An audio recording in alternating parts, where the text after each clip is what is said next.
मुगल साम्राज्य की राजधानी आगरा अपनी भव्यता और बादशाह अकबर के न्याय के लिए पूरी दुनिया में प्रसिद्ध थी। बादशाह अकबर का दरबार न केवल राजनीति का केंद्र था, बल्कि वहां कला, साहित्य और विज्ञान का भी सम्मान होता था। लेकिन कहते हैं कि जहां शक्ति और धन होता है, वहां ठग और बहरूपिये भी अक्सर अपनी किस्मत आजमाने चले आते हैं। बादशाह अकबर का मन ज्योतिष विद्या और भविष्यवाणियों में बहुत लगता था। वे अक्सर जानना चाहते थे कि उनके राज्य का भविष्य क्या है और ग्रहों की चाल उनके शासन पर क्या असर डाल रही है। उनकी इसी जिज्ञासा का फायदा उठाने के लिए एक दिन दरबार में एक ऐसे शख्स का आगमन हुआ जिसने कुछ समय के लिए न केवल बादशाह को बल्कि पूरे दरबार को अपने भ्रम के जाल में फंसा लिया। एक सुहानी सुबह जब दीवान आम सजा हुआ था, द्वारपाल ने सूचना दी कि काशी से एक महान ज्योतिषी आचार्य भृगुनाथ पधारे हैं। उनके बारे में कहा जाता था कि वे भूत, भविष्य और वर्तमान तीनों कालों के ज्ञाता है। बादशाह की अनुमति मिलते ही एक लंबा, चौड़ा व्यक्ति दरबार में दाखिल हुआ। उसका वेश और व्यक्तित्व ही लोगों को प्रभावित करने के लिए काफी था। उसने भगवा वस्त्र धारण किए हुए थे, माथे पर एक बड़ा सा लाल तिलक था, गले में रुद्राक्ष की कई मालाएं थी और हाथों में अजीब तरह की अंगूठियां चमक रही थी। उसकी आंखों में एक अजीब सी तीक्ष्णता थी जो सामने वाले को असहज कर देती थी। आचार्य भृगुनाथ ने बादशाह को झुककर सलाम नहीं किया, बल्कि आशीर्वाद देने की मुद्रा में हाथ उठाया। यह दरबार के नियमों के खिलाफ था, लेकिन बादशाह संतों का सम्मान करते थे, इसलिए वे चुप रहे। आचार्य ने अपनी भारी आवाज में कहा कि हे महान सम्राट अकबर, ग्रहों की दशा खींचकर मुझे यहां ले आई है। आपके साम्राज्य पर एक अदृश्य छाया मंडरा रही है जिसे साधारण आंखों से नहीं देखा जा सकता।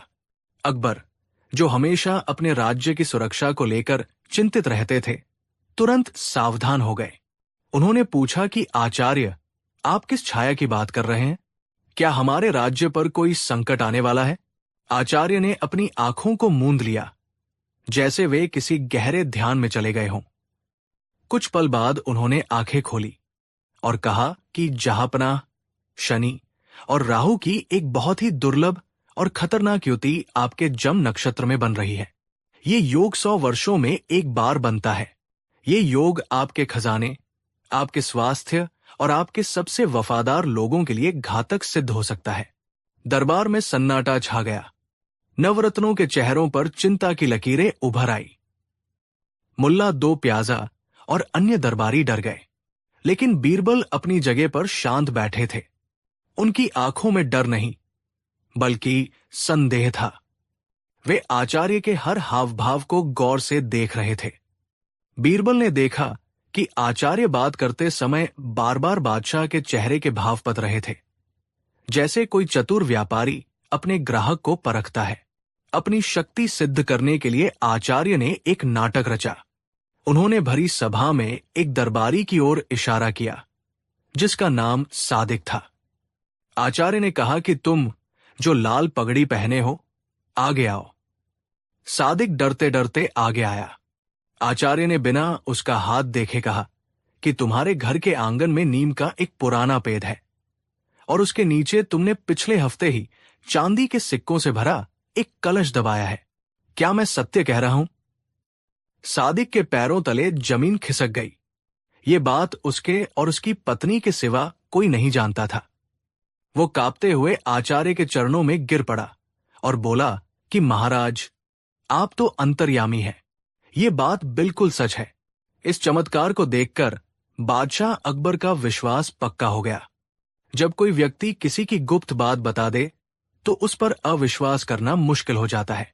धीरे धीरे आचार्य ने दरबार के कई अन्य लोगों के बारे में भी ऐसी ही निजी बातें बता दी। किसी की बीमारी के बारे में तो किसी के गुप्त प्रेम प्रसंग के बारे में। पूरा दरबार आचार्य भृगुनाथ की जय जयकार करने लगा। बादशाह अकबर ने आचार्य को शाही मेहमान खाने में रहने का न्योता दिया और उनकी हर सुविधा का ख्याल रखने का आदेश दिया। अगले कुछ दिनों तक आचार्य का प्रभाव बढ़ता ही गया। अब वे बादशाह के निजी सलाहकार बन गए थे। राज्य के फैसले मंत्रियों की सलाह से नहीं, बल्कि आचार्य की भविष्यवाणियों के आधार पर लिए जाने लगे। आचार्य ने कहा कि दक्षिण दिशा में युद्ध करना अभी शुभ नहीं है, तो सेना रोक दी गई।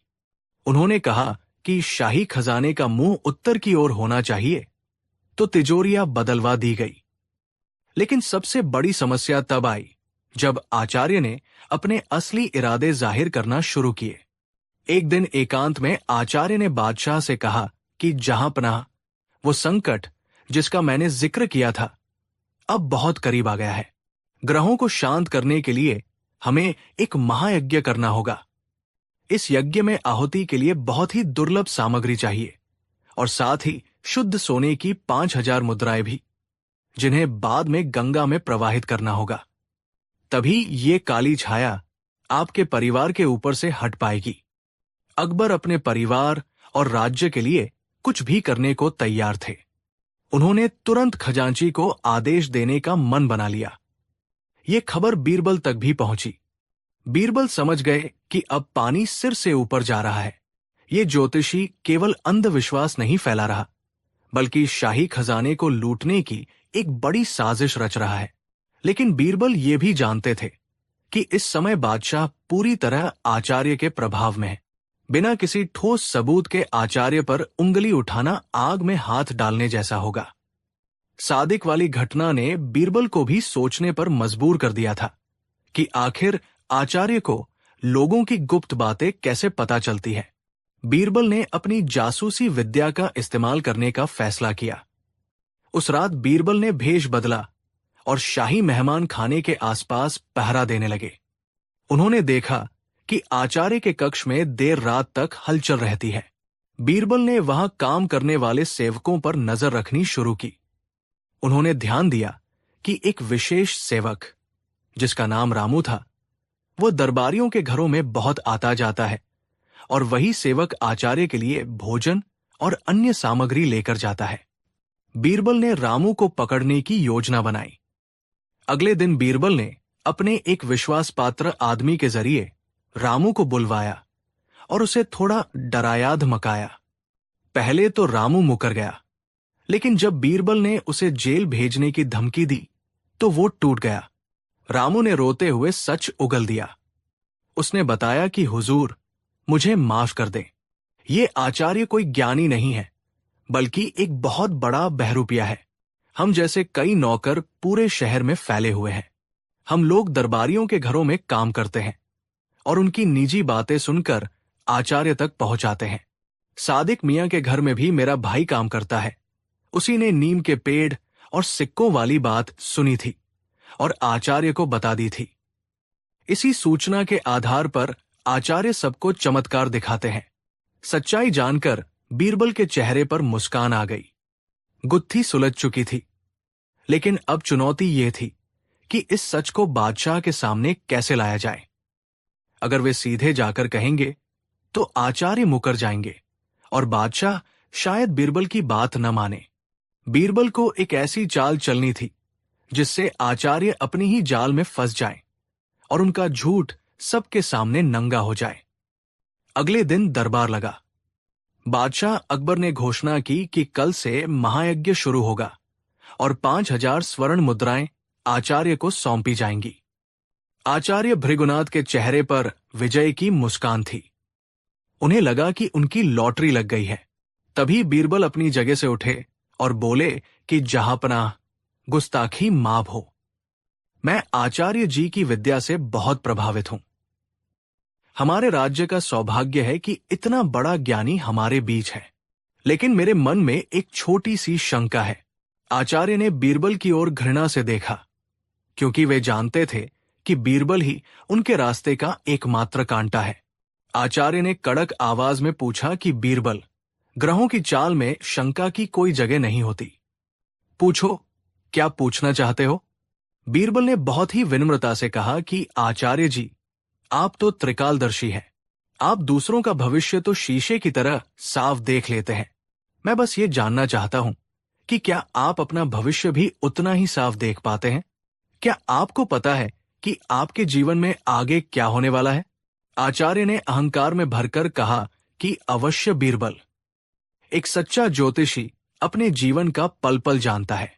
मेरे ग्रहों के अनुसार मेरी आयु बहुत लंबी है। मैं अभी 40 वर्ष और जीवित रहूंगा और मेरा अंत बहुत ही शांतिपूर्ण और सम्मानजनक होगा। ये मेरे भाग्य में लिखा है और विधाता का लेख कोई नहीं बदल सकता। पूरे दरबार ने आचार्य की बात सुनी। अकबर भी सिर हिलाकर सहमत हुए। तभी बीरबल के चेहरे का भाव बदल गया।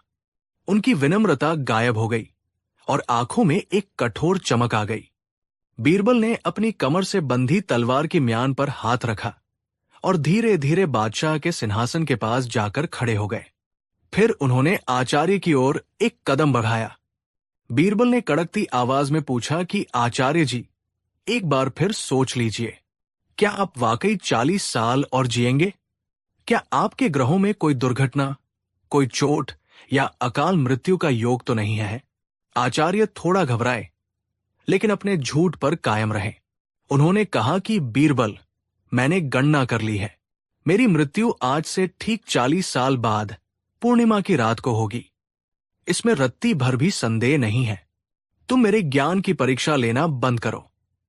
जैसे ही आचार्य ने ये बात कही, बीरबल ने बिजली की फुर्ती से अपनी तलवार म्यान से खींच ली। तलवार की चमक से पूरा दरबार चौंक गया। बीरबल ने छलांग लगाई और आचार्य की गर्दन पर अपनी नंगी तलवार रख दी। दरबार में हाहाकार मच गया। बादशाह अकबर अपनी जगह से खड़े हो गए और चिल्लाए कि बीरबल, ये क्या पागलपन है? अपनी तलवार नीचे करो। लेकिन बीरबल टस से मस नहीं हुए। तलवार की धार आचार्य की गर्दन को छू रही थी। आचार्य भृगुनाथ का पसीना छूट गया। उनका पूरा शरीर कांपने लगा। उनकी सारी हैकड़ी हवा हो गई। मौत को इतना करीब देखकर उनके मुंह से आवाज नहीं निकल रही थी। बीरबल ने बादशाह की तरफ देखे बिना आचार्य की आंखों में आंखें डालकर पूछा कि ऐ महान ज्योतिषी, अब बताओ, तुम्हारा ज्ञान क्या कहता है? तुम अभी इसी पल मरने वाले हो या 40 साल बाद? अगर मैंने अभी तुम्हारी गर्दन काट दी तो तुम्हारी भविष्यवाणी झूठी साबित होगी और तुम एक ढोंगी कहलाओगे। और अगर तुम जिंदा बच गए तो वो मेरी दया होगी, तुम्हारे ग्रहों का खेल नहीं। जल्दी बताओ, तुम्हारे प्राण कब निकलेंगे? अभी या 40 साल बाद? आचार्य की स्थिति बहुत दयनीय हो गई थी। वे समझ गए कि वे बुरी तरह फंस चुके हैं। अगर वे कहते हैं कि वे नहीं मरेंगे, तो बीरबल उसी वक्त गर्दन काटकर उन्हें झूठा साबित कर सकते थे। और अगर वे कहते हैं कि वे अभी मरेंगे, तो इसका मतलब होगा कि उनकी 40 साल वाली भविष्यवाणी झूठी थी। यानी हर हाल में उनका झूठ पकड़ा जाना तय था। मौत के डर से आचार्य भृगुनाथ बीरबल के पैरों में गिर पड़े। वे गिड़गिड़ाने लगे कि मुझे माश कर दे दीवान जी, मुझे माश कर दे जहांपनाह। मैं कोई ज्योतिषी नहीं हूं, मैं तो बस एक साधारण बहरूपिया हूं। मुझे भविष्य का भाव भी नहीं पता। मैंने जो कुछ भी कहा वो सब झूठ था। मुझे जीवनदान दे दे। बीरबल ने अपनी तलवार वापस म्यान में रखी और मुस्कुराए। दरबार में सन्नाटा छा गया था, लेकिन अब यह सन्नाटा डर का नहीं, बल्कि हैरानी का था। बादशाह अकबर अपनी जगह पर वापस बैठ गए। उनका चेहरा गुस्से से लाल हो रहा था। उन्हें विश्वास नहीं हो रहा था कि जिस व्यक्ति को उन्होंने इतना सम्मान दिया, वो एक मामूली ठग निकला। अकबर ने कड़क आवाज में पूछा कि बीरबल, ये क्या तमाशा है और इस पाखंडी ने अभी क्या कबूल किया? बीरबल ने हाथ जोड़कर कहा कि जहांपनाह, माफ कीजिएगा कि मुझे दरबार में शस्त्र उठाना पड़ा, लेकिन झूठ की दीवार इतनी मजबूत थी कि उसे तोड़ने के लिए मुझे भय का हथौड़ा चलाना पड़ा। ये व्यक्ति कोई ज्ञानी नहीं है। इसने अपनी जासूसों की मदद से दरबारियों की निजी बातें पता की और उन्हें भविष्यवाणी बताकर हम सबको मूर्ख बनाया। सादिक के घर के आंगन की बात भी इसके जासूस नौकर ने इसे बताई थी। इसका मकसद सिर्फ वो 5000 स्वर्ण मुद्राएं ठगना था। बादशाह अकबर ने आचार्य से पूछा कि क्या बीरबल सच कह रहे हैं? कांपते हुए आचार्य ने सब सच कबूल कर लिया। उसने अपनी जासूसी के नेटवर्क के बारे में भी बता दिया। बादशाह अकबर बीरबल की बुद्धिमानी और सूझबूझ से बहुत प्रसन्न हुए। उन्होंने कहा कि बीरबल, आज तुमने न केवल शाही खजाना लुटने से बचाया, बल्कि हमें अंधविश्वास के गहरे गड्ढे में गिरने से भी बचा लिया। अगर आज तुम न होते तो हम एक बहुत बड़ी गलती कर बैठते। अकबर ने तुरंत आदेश दिया कि इस पाखंडी ज्योतिषी और इसके सभी साथियों को गिरफ्तार कर लिया जाए। उन्हें कारागार में डालने का हुक्म सुनाया गया।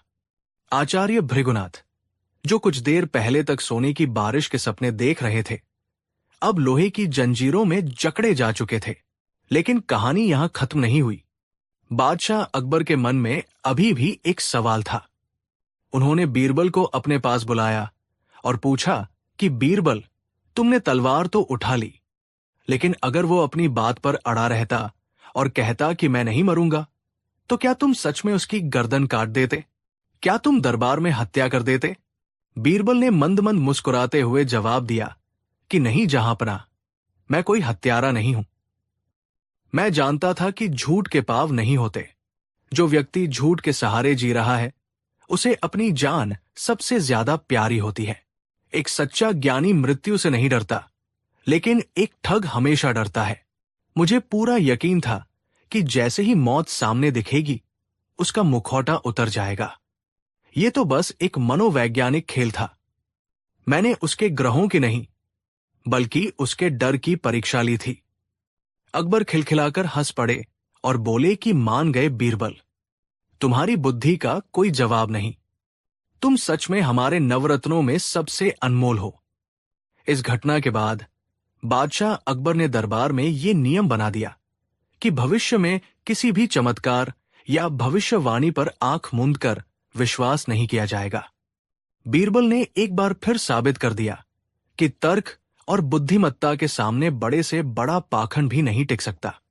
झूठा ज्योतिष और डर का वो माहौल जो कुछ दिनों से आगरा के किले पर छाया हुआ था, बीरबल की एक चाल से हमेशा के लिए छंट गया। और इस तरह एक और दिलचस्प किस्सा अकबर और बीरबल की कहानियों के इतिहास में दर्ज हो गया, जो हमें सिखाता है कि अंधविश्वास इंसान को कमजोर बनाता है, जबकि तर्क और साहस उसे हर मुसीबत से बाहर निकाल सकते हैं। कहानी 2। एक दिन दरबार लगा हुआ था। शहंशाह जलालुद्दीन मोहम्मद अकबर अपने दीवाने खास में बैठे थे, लेकिन उनका मन किसी काम में नहीं लग रहा था। दरबार की रोजमर्रा की कार्यवाही, हिसाब किताब और शिकायतों से वो ऊब चुके थे। उन्हें कुछ मनोरंजन चाहिए था, कुछ ऐसा जो उनके दिमाग को चुनौती दे और दिन की सुस्ती को तोड़ सके। और जब भी शहंशाह को ऐसी बौद्धिक चुनौती की जरूरत महसूस होती, उनकी नजरें अपने आप ही एक व्यक्ति को ढूंढने लगती थी, उनके सबसे प्रिय मित्र और सलाहकार बीरबल। अकबर ने अपने दरबारियों पर एक नजर डाली, जो गर्मी और ऊब से बेहाल लग रहे थे। उनके चेहरे पर एक शरारती मुस्कान आई। उन्होंने बीरबल को छेड़ने और साथ ही पूरे दरबार की बुद्धिमत्ता को परखने का एक नया तरीका सोचा। अकबर ने अपनी रोबदार आवाज में कहा, आज हमारा मन किसी राजकाज में नहीं लग रहा। हम चाहते हैं कि आज कुछ दिमागी कसरत हो जाए। हम अपने सभी दरबारियों को एक काम सौंपते हैं। ये सुनते ही सभी दरबारी सचेत हो गए। अकबर ने अपनी बात आगे बढ़ाई। हम तुम सबको कल सुबह तक का समय देते हैं। तुम सबको हमारे लिए एक ऐसी चीज लानी है जो न तो घर की हो और न ही बाहर की।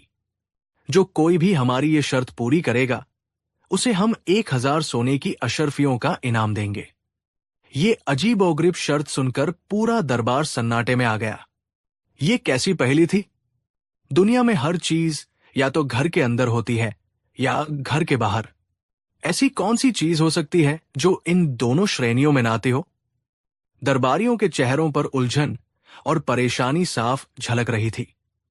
वे एक दूसरे का मुंह ताकने लगे। मुल्ला दो प्याजा, जो हमेशा बीरबल को नीचा दिखाने का मौका ढूंढते रहते थे, मन ही मन खुश हुए। उन्हें लगा कि ये एक ऐसा सवाल है जिसमें बीरबल जरूर फंसेंगे। अकबर की नजरें बीरबल पर थी, जो शांत भाव से खड़े सब कुछ सुन रहे थे। उनके चेहरे पर न कोई हैरानी थी, न कोई परेशानी। बस एक हल्की सी रहस्यमयी मुस्कान थी। अकबर ने पूछा, क्यों बीरबल, क्या तुम हमारी इस छोटी सी ख्वाहिश को पूरा कर पाओगे, या तुम्हारी अक्ल ने भी आज जवाब दे दिया? बीरबल ने अदब से सिर झुकाकर कहा, जहांपनाह, आपका हर हुक्म सिर आंखों पर।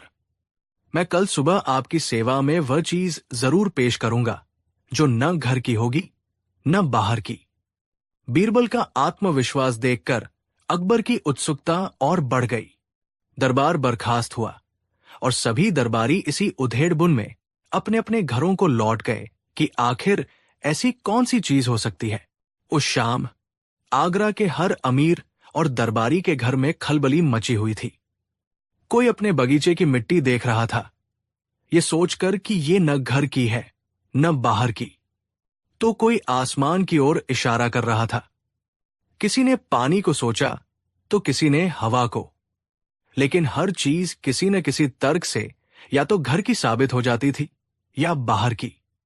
सेनापति मान सिंह ने सोचा कि वो अपने घोड़े की लगाम ले जाएंगे, क्योंकि घोड़ा तो बाहर रहता है पर लगाम घर में रखी जाती है। लेकिन फिर उन्हें लगा कि ये तर्क बहुत कमजोर है। वित्त मंत्री टोडरमल ने हिसाब किताब की एक ऐसी बही के बारे में सोचा जिसमें सल्तनत और घर दोनों का हिसाब हो, लेकिन ये भी शर्त पर खरी नहीं उतर रही थी। मुल्ला दो प्याजा ने एक बहुत ही चालाकी भरी योजना बनाई। उन्होंने सोचा कि वो अपने घर के दरवाजे की चौखट ही उखाड़ कर ले जाएंगे। उनका तर्क था कि चौखट घर और बाहर के बीच में होती है, इसलिए वो न पूरी तरह घर की है न पूरी तरह बाहर की। वो अपनी इस तरकीब पर बहुत खुश थे और बीरबल की हार का सपना देखने लगे। उधर बीरबल अपने घर में आराम से बैठे थे। उनकी पत्नी ने जब उनसे इस पहेली के बारे में पूछा तो वो बस मुस्कुरा दिए और कहा, बेगम, शहंशाह ने कोई चीज लाने को कहा है, कोई वस्तु नहीं। कभी कभी सबसे मुश्किल सवालों के जवाब सबसे सरल होते हैं, बस देखने का नजरिया बदलना पड़ता है। अगली सुबह दरबार फिर से सज गया। शहंशाह अकबर अपने सिंहासन पर विराजमान थे और उनकी आंखें दरवाजे पर टिकी थी। वो ये देखने के लिए बेचैन थे कि उनके दरबारी क्या क्या लेकर आए हैं। एक एक करके दरबारी अपनी अपनी अनोखी चीजों के साथ हाजिर होने लगे। एक दरबारी एक गमले में लगा पौधा लेकर आया और बोला, जहांपनाह, ये पौधा घर के आंगन में उगता है, इसलिए ये न पूरी तरह घर के अंदर है न पूरी तरह बाहर। अकबर ने सिर हिला दिया, नहीं, आंगन घर का ही हिस्सा माना जाता है, ये चीज घर की हुई। दूसरे दरबारी ने एक पालतू तोता पेश किया। हुजूर, ये तोता रहता तो घर में है, पर है तो एक बाहरी पंछी। अकबर ने उसे भी नकार दिया। जो चीज घर में पाली जाए वो घर की ही कहलाती है। अब मुल्ला दो प्याजा की बारी आई। वो बड़े गर्व के साथ अपने दो नौकरों की मदद से दरवाजे की एक भारी भरकम चौखट उठाकर लाए। उसे देखकर दरबार में कुछ लोग हंस पड़े।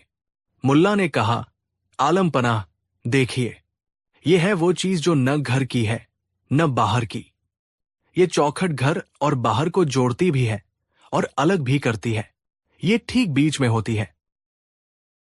अकबर एक पल के लिए सोच में पड़ गए।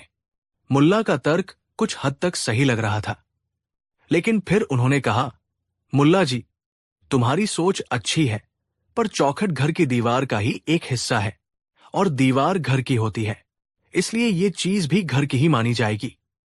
मुल्ला दो प्याजा का मुंह उतर गया। उनकी सारी मेहनत पर पानी फिर गया था।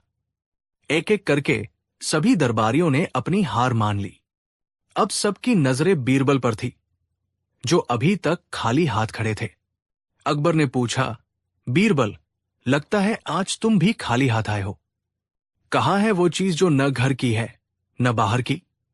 बीरबल मुस्कुराए और बोले, जहांपनाह, मैं वो चीज अपने साथ ही लाया हूं। बस उसे पेश करने के लिए मुझे आपकी इजाजत और दरबार के बीच में थोड़ी सी खाली जगह चाहिए। अकबर ने उत्सुकता से कहा, इजाजत है। बीरबल दरबार के बीचों बीच गए। उनके हाथ में एक छोटा सा बक्सा था। सब सोचने लगे कि इस छोटे से बक्से में ऐसी कौन सी अनोखी चीज हो सकती है। बीरबल ने बक्सा खोला और उसमें से कुछ निकाला। वो चीज थी एक छोटा सा मिट्टी का दिया और एक माचिस।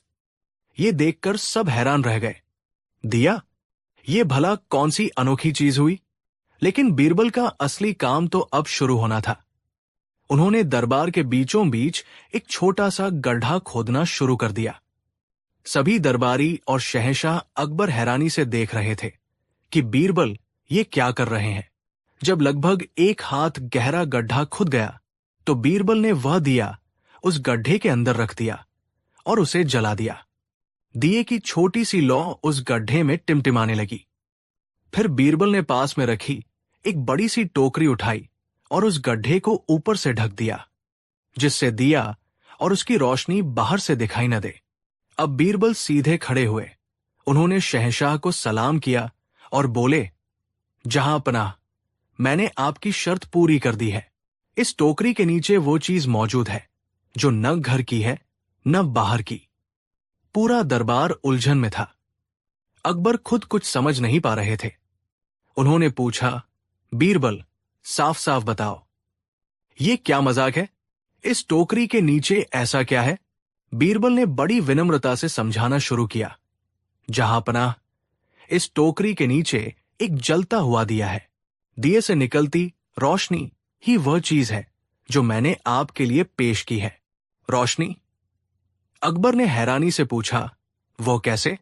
बीरबल ने समझाया, हुजूर, गौर फरमाइए, ये जो रोशनी है ये घर की नहीं हो सकती, क्योंकि ये आपके आलीशान महल या किसी दरबारी के घर से नहीं लाई गई है। ये यहीं इसी जमीन के नीचे पैदा हुई है।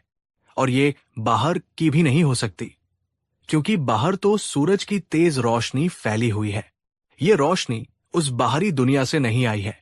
मैंने इसे एक टोकरी से ढक दिया है ताकि ये बाहरी रोशनी से मिल न सके। ये अपनी एक अलग दुनिया में मौजूद है।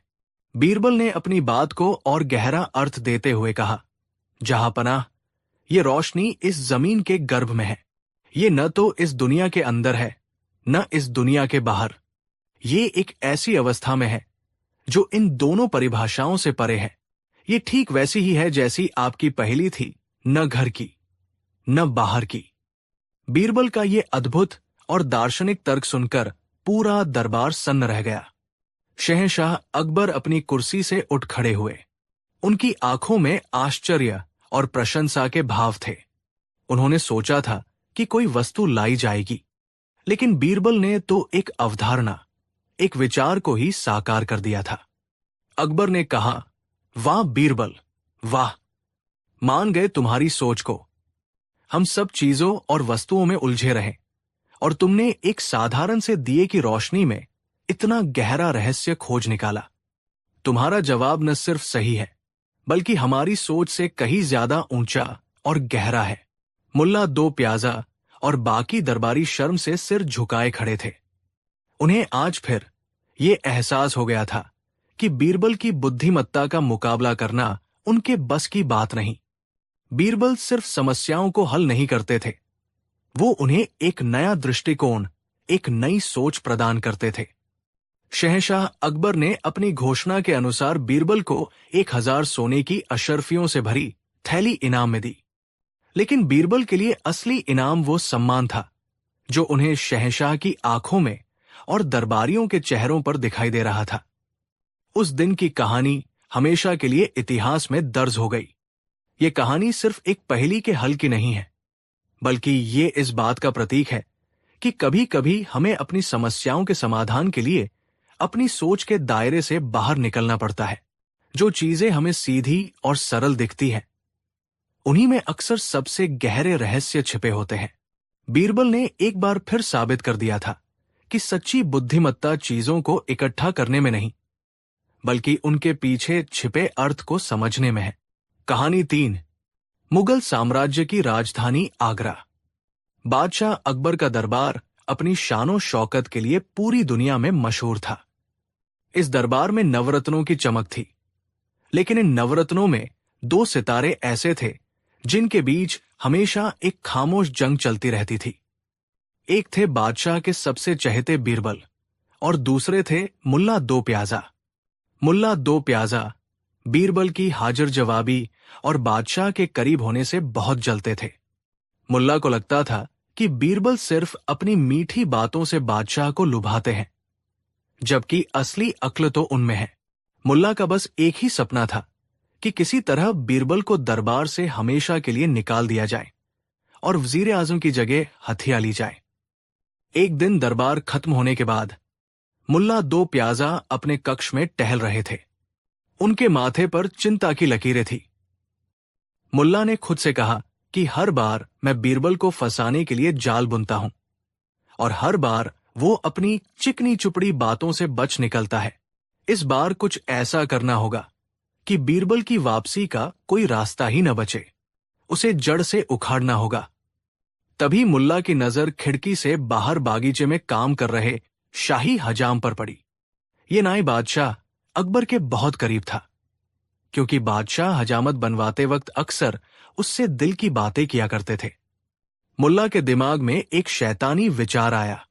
उसने सोचा कि बादशाह को बीरबल के खिलाफ मैं नहीं भड़का सकता, लेकिन ये नाई ये काम कर सकता है। मुल्ला ने चुपके से शाही नाई को अपने घर बुलाया। नाई थोड़ा डरा हुआ था। मुल्ला ने नाई के सामने सोने के सिक्कों से भरी एक थैली रख दी। सिक्कों की खनक सुनकर नाई की आंखें चमक उठीं। मुल्ला बोला कि सुनो, ये अशर्फियां तुम्हारी हो सकती है और आगे भी मिलती रहेंगी। बस तुम्हें एक छोटा सा काम करना है। नाई ने लालच में आकर पूछा कि हुक्म करे हुजूर, मुझे क्या करना होगा? मुल्ला ने अपनी योजना समझाई कि अगली बार जब तुम बादशाह की हजामत बनाओ तो तुम्हें उन्हें अपनी बातों में फंसाना है। तुम्हें उनसे कहना है कि कल रात तुमने सपने में बादशाह के वालिद मरहूम हुमायूं साहब को देखा था और वो स्वर्ग में बहुत उदास थे। नाई घबरा गया और बोला कि लेकिन हुजूर, बादशाह तो समझ जाएंगे कि मैं झूठ बोल रहा हूं। मुल्ला हंसा और बोला कि अरे बेवकूफ, बादशाह अपने पूर्वजों से बहुत प्यार करते हैं। जब तुम उनके पिता की बात करोगे तो वे भावुक हो जाएंगे। तुम्हें बस ये कहना है कि हुमायूं साहब को स्वर्ग में एक अच्छे मनोरंजन करने वाले की कमी खल रही है। उन्हें वहां कोई हंसाने वाला चाहिए। और पृथ्वी पर बीरबल से बेहतर हंसाने वाला कौन है? साजिश तय हो गई।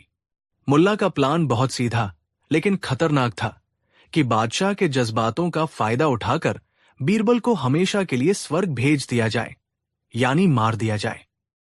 अगली सुबह नाई बादशाह अकबर की हजामत बनाने पहुंचा। बादशाह शांत बैठे थे।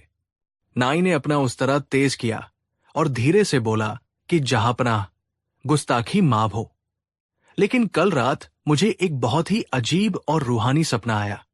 अकबर ने पूछा कि कैसा सपना? नाई ने नाटक करते हुए कहा कि हुजूर, मैंने देखा कि मैं स्वर्ग के बागीचे में खड़ा हूं। वहां आपके पिता मरहूम बादशाह हुमायूं तशरीफ फरमा थे। वे बहुत रोशन लग रहे थे, लेकिन अकबर एकदम सीधे हो गए और पूछा कि लेकिन क्या?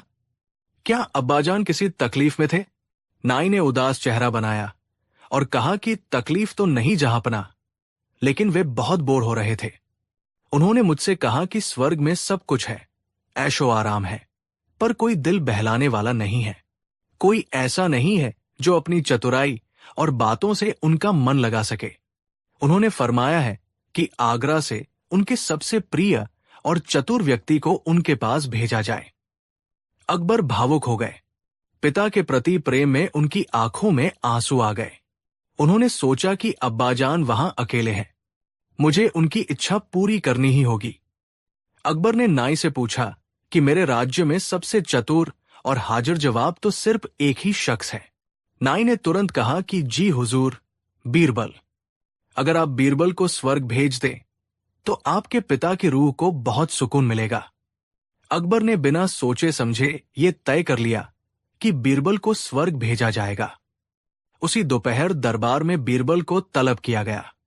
मुल्ला दो प्याजा अपनी हंसी छिपाने की कोशिश कर रहे थे। उन्हें लग रहा था कि आज उनकी जीत पक्की है। अकबर ने भारी मन से कहा कि बीरबल, हम तुमसे बहुत प्यार करते हैं, लेकिन हमारे वालिद की चुशी हमारे लिए सबसे ऊपर है।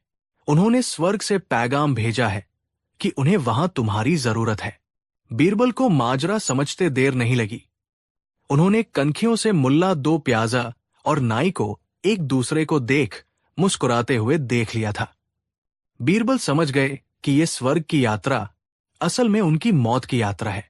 बीरबल ने घबराए बिना शांत भाव से पूछा कि जहांपनाह, स्वर्ग जाना तो मेरे लिए सौभाग्य की बात है, लेकिन वहां जाने का तरीका क्या होगा? अकबर बोले कि हमने शाही पुजारियों से बात की है। तुम्हें एक विशेष चिता पर लिटाकर मंत्रोच्चारण के साथ धुएं के जरिए स्वर्ग भेजा जाएगा। पूरा दरबार सन्न रह गया। मुल्ला का दिल बल्लियों उछल रहा था। बीरबल ने सिर झुकाया और बोले कि जहांपनाह, आपका हुक्म सिर आंखों पर। मैं स्वर्ग जाने को तैयार हूं, लेकिन मेरी दो शर्तें हैं। अकबर ने पूछा कि क्या शर्तें हैं? बीरबल बोले कि पहली शर्त यह है कि मुझे अपनी यात्रा की तैयारी के लिए 1 महीने का समय दिया जाए। मुझे अपने परिवार के लिए इंतजाम करना है और कुछ दान पुण्य करना है। और दूसरी शर्त यह है कि मैं अपने घर के पास वाले शमशान से ही स्वर्ग जाना चाहूंगा, ताकि मेरे पूर्वज भी मुझे देख सकें। अकबर ने मुल्ला की तरफ देखा। मुल्ला को लगा कि 1 महीने में क्या ही हो जाएगा, मरना तो इसे है ही। मुल्ला ने इशारा किया कि शर्तें मान ली जाएं। अकबर ने कहा कि मंजूर है, 1 महीने बाद तुम्हें स्वर्ग भेजा जाएगा। बीरबल घर लौटे, लेकिन वे डरने वालों में से नहीं थे। उन्होंने तुरंत अपने सबसे वफादार कारीगरों को बुलाया। बीरबल ने उस जगह का चुनाव किया जहां उनकी चिता सजनी थी। वो जगह उनके घर के बाड़े के ठीक पीछे थी। बीरबल ने कारीगरों को आदेश दिया कि यहां से लेकर मेरे घर के शयन कक्ष तक एक गुप्त सुरंग खोदी जाए। अगले 1 महीने तक, जब पूरी दुनिया को लग रहा था कि बीरबल पूजा पाठ कर रहे हैं, असल में बीरबल और उनके कारीगर दिन रात एक करके जमीन के नीचे सुरंग बना रहे थे। सुरंग का एक सिरा ठीक उस जगह खुलता था जहां चिता बनाई जाने वाली थी। बीरबल ने उस जगह को खोखला रखा और ऊपर से लकड़ियां इस तरह सजवाई की हवा आने की जगह रहे और वे आसानी से नीचे खिसक सके। 1 महीना पूरा हुआ। सुरंग तैयार थी। मुल्ला 2 प्याजा दिन गिन रहे थे। तय दिन आ गया। हजारों की भीड़ जमा थी। बादशाह अकबर भी वहां मौजूद थे। उनकी आंखों में आंसू थे। मुल्ला 2 प्याजा और नाई सबसे आगे खड़े थे। उनके चेहरे पर एक शैतानी संतोष था। बीरबल को फूलों से लदी चिता पर लेटाया गया। जैसे ही आग लगाई गई और धुआं उठना शुरू हुआ, बीरबल बड़ी सफाई से धुएं की आड़ में लकड़ियों के नीचे बनी गुप्त जगह में खिसक गए और वहां से सुरंग के रास्ते सीधे अपने घर पहुंच गए। बाहर आग धधक उठी। मुल्ला 2 प्याजा ने राहत की सांस ली। मुल्ला ने नाई के कान में कहा कि आखिरकार कांटा निकल गया। अब दरबार में मेरा राज होगा। सबको यकीन हो गया कि बीरबल जलकर राख हो चुके हैं और स्वर्ग सिधार गए हैं। अगले 6 महीने तक बीरबल अपने घर में ही छिपे रहे। उन्होंने घर से बाहर कदम नहीं रखा। इस दौरान उन्होंने अपने बाल और दाढ़ी बढ़ने दी। उनके बाल कंधों तक आ गए और दाढ़ी बेतहाशा बढ़ गई। वे बिल्कुल एक जंगली साधु या किसी रूह की तरह दिखने लगे। दूसरी तरफ दरबार में मुल्ला 2 प्याजा का रुतबा बढ़ गया था। बीरबल की कुर्सी अब मुल्ला को मिल गई थी। नाई भी बहुत खुश था, क्योंकि उसे मुल्ला से खूब इनाम मिल रहे थे। बादशाह अकबर अक्सर बीरबल को याद करते, लेकिन मुल्ला उन्हें दिलासा देते कि वो तो स्वर्ग में मजे कर रहे होंगे। मुल्ला को अब पूरा यकीन हो गया था कि बीरबल अब कभी वापस नहीं आएंगे। वो निश्चिंत हो गए थे और यही उनकी सबसे बड़ी गलती थी। 6 महीने बाद का एक दिन दरबार लगा हुआ था। अचानक द्वारपाल हाफते हुए अंदर आया और बोला कि जहांपनाह, गजब हो गया, चमत्कार हो गया। अकबर ने पूछा कि क्या हुआ? द्वारपाल बोला कि बीरबल वापस आ गए हैं। वे स्वर्ग से लौट आए हैं। मुल्ला 2 प्याजा के हाथ से शराब का प्याला गिर गया। उनका चेहरा सफेद पड़ गया। वो बोले कि क्या, ये कैसे मुमकिन है? तभी दरबार के दरवाजे खुले और बीरबल ने प्रवेश किया। उनका हुलिया देखने लायक था। लंबी उलझी हुई जटाएं, बेतरतीब दाढ़ी, फटे हुए कपड़े और शरीर पर भभूत। वे किसी दूसरी दुनिया के प्राणी लग रहे थे। अकबर सिंहासन से दौड़कर नीचे आए और बीरबल को गले लगा लिया। उन्होंने कहा कि बीरबल, तुम वापस आ गए। हमें यकीन नहीं हो रहा। कैसी रही तुम्हारी यात्रा? अब्बाजान कैसे हैं? बीरबल ने नाटकीय अंदाज में गहरी सांस ली और बोले कि जहांपनाह, स्वर्ग तो वाकई बहुत खूबसूरत जगह है। वहां की नदियां दूध की है और बागीचे सोने के। मरहूम बादशाह हुमायूं बहुत खुश है। मैं इन 6 महीनों में हर पल उनके साथ ही था। मैंने उन्हें बहुत चुटकुले सुनाए, बहुत मनोरंजन किया। मुल्ला दो प्याजा पसीने से तरबतर हो रहे थे। वो सोच रहे थे कि ये आदमी है या भूत। ये चिता से जिंदा कैसे बच गया? अकबर ने उत्सुकता से पूछा कि तो फिर तुम वापस क्यों आए? क्या अब्बाजान ने तुम्हें भेजा है? बीरबल ने अब अपना असली दाव खेला। उन्होंने मुल्ला दो प्याजा और नाई की तरफ एक तिरछी नजर डाली और बोले कि जी जहांपनाह। हुमायूं बादशाह बहुत खुश थे, लेकिन उनके पास एक बहुत बड़ी समस्या है। इसी समस्या के समाधान के लिए उन्होंने मुझे विशेष अनुमति देकर वापस पृथ्वी पर भेजा है। अकबर चिंतित हो गए और बोले कि स्वर्ग में समस्या? अब्बाजान को क्या दिक्कत है? बताओ बीरबल, हम अभी उसका समाधान करेंगे। बीरबल ने अपनी लंबी और गंदी दाढ़ी पर हाथ फेरा और बोले कि जहांपनाह, आप मेरी हालत देख रहे हैं।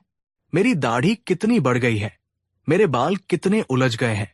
दरअसल स्वर्ग में सब कुछ है, लेकिन वहां एक भी अच्छा नाई या हजाम नहीं है। वहां के सारे नाई नर्क में चले गए हैं।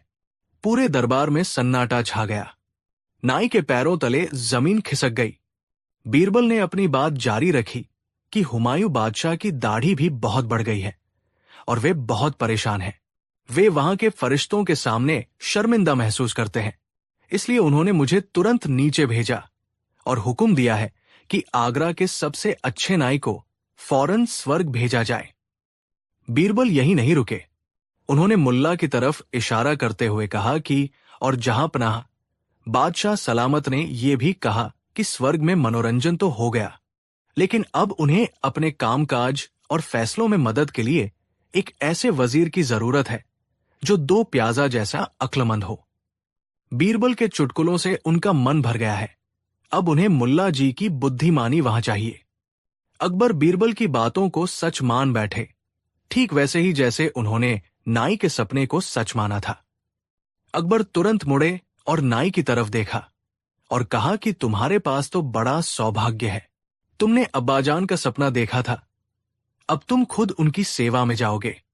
अकबर ने आदेश दिया कि सिपाहियों, चिता तैयार करो। नाई को और मुल्ला दो प्याजा को तुरंत स्वर्ग भेजने का इंतजाम किया जाए। मेरे वालिद इंतजार कर रहे होंगे। अब बारी मुल्ला दो प्याजा और नाई के रोने की थी। नाई तो तुरंत बादशाह के पैरों में गिर पड़ा और गिड़गिड़ाने लगा कि रहम जहांपनाह, रहम, मैं मरना नहीं चाहता। मैंने झूठ बोला था, मुझे कोई सपना नहीं आया था। अकबर हैरान रह गए और बोले कि क्या तुमने झूठ बोला था? तब नाई ने डर के मारे तोते की तरह सब कुछ उगल दिया। वो बोला कि मुझे माफ कर दे हुजूर, ये सब मेरी योजना नहीं थी। मुझे मुल्ला दो प्याजा ने सिखाया था। उन्होंने मुझे अशरफिया दी थी और कहा था कि अगर मैं बीरबल को स्वर्ग भेजने का नाटक करूंगा तो वे मुझे और इनाम देंगे। ये सब मुल्ला की साजिश थी बीरबल को मारने के लिए। अकबर का चेहरा गुस्से से लाल हो गया। उन्होंने मुल्ला दो प्याजा की तरफ देखा जो अब कांप रहे थे। अकबर ने दहाड़ा कि मुल्ला, क्या यह सच है? मुल्ला के पास अब बचने का कोई रास्ता नहीं था। बीरबल का हास्य का बदला पूरा हो चुका था। बीरबल ने न सिर्फ अपनी जान बचाई थी, बल्कि मुल्ला को उसी के खोदे हुए गड्ढे में गिरा दिया था। अकबर ने गुस्से में कहा कि मुल्ला, हमने तुम्हें नवरत्न माना और तुमने हमारे ही दरबार में हत्या की साजिश रची, और वो भी हमारे पिता के नाम का इस्तेमाल करके। मुल्ला सिर झुकाए खड़े रहे। अकबर ने फैसला सुनाया कि इस गुनाह के लिए नाई और मुल्ला दो प्याजा दोनों को कालकोरी में डाल दिया जाए और कल सुबह फांसी दे दी जाए। तभी बीरबल आगे आए। उनकी आंखों में अब भी वही सौम्य मुस्कान थी। उन्होंने कहा कि जहांपनाह, गुस्ताखी माफ, लेकिन मेरी एक विनती है। अकबर ने कहा कि कहो बीरबल। बीरबल बोले कि जहांपनाह, इन्हें फांसी मत दीजिए। मुल्ला जी ने चाहे मेरी जान लेने की कोशिश की हो, लेकिन है तो वे हमारे दरबार के ही सदस्य। और रही बात स्वर्ग की, तो मैंने वहां देखा कि वहां सच में हसीमजाग की कमी है। अगर हम मुल्ला जी को मार देंगे तो धरती पर मेरी होड़ किससे होगी? इनके बिना मुझे भी दरबार सुना लगेगा। इनकी ईर्ष्या ही तो मेरी बुद्धि को धार देती है। बीरबल ने हंसते हुए कहा कि इन्हें बस इतना दंड दे कि ये मेरी हजामत बनाए और मेरी ये बढ़ी हुई दाढ़ी साफ करें, क्योंकि असली नाई तो अब भरोसे के लायक रहा नहीं। बादशाह अकबर बीरबल की दरियादिली देखकर मुस्कुरा दिए। उन्होंने फांसी की सजा रद्द कर दी, लेकिन मुल्ला दो प्याजा और नाई को दरबार से बहुत बेइज्जत किया और मुल्ला को कई महीनों तक वेतन नहीं दिया गया। उस दिन मुल्ला दो प्याजा को समझ आ गया कि बीरबल से पंगा लेना मतलब आसमान पर थूकने जैसा है, जो वापस अपने ही चेहरे पर गिरता है। दोस्तों, इस कहानी से हमें ये सीख मिलती है कि दूसरों के लिए गड्ढा खोदने वाला अक्सर खुद ही उसमें गिरता है। बुद्धि और धैर्य से बड़ी मुसीबत और यहां तक कि मौत को भी टाला जा सकता है। बीरबल ने साबित कर दिया कि बदला लेने के लिए तलवार की नहीं, बल्कि सही समय और सही कहानी की जरूरत होती है। कहानी 4। हिंदुस्तान की सरजमी पर जब मुगलिया सल्तनत का परचम लहरा रहा था, तब शहंशाह जलालुद्दीन मोहम्मद अकबर का नाम सूरज की तरह चमकता था। उनके दरबार की शानो शौकत की मिसालें दूर दूर तक दी जाती थी, लेकिन इस चमकते दरबार में एक हीरा ऐसा भी था जिसकी चमक के आगे बड़े बड़े सुरमाओं और ज्ञानियों की आंखें चौंधिया जाती थी।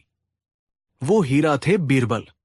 ये कहानी दोस्ती, बुद्धिमत्ता और एक ऐसी चुनौती की है जिसने पूरे मुगल साम्राज्य को सोचने पर मजबूर कर दिया था।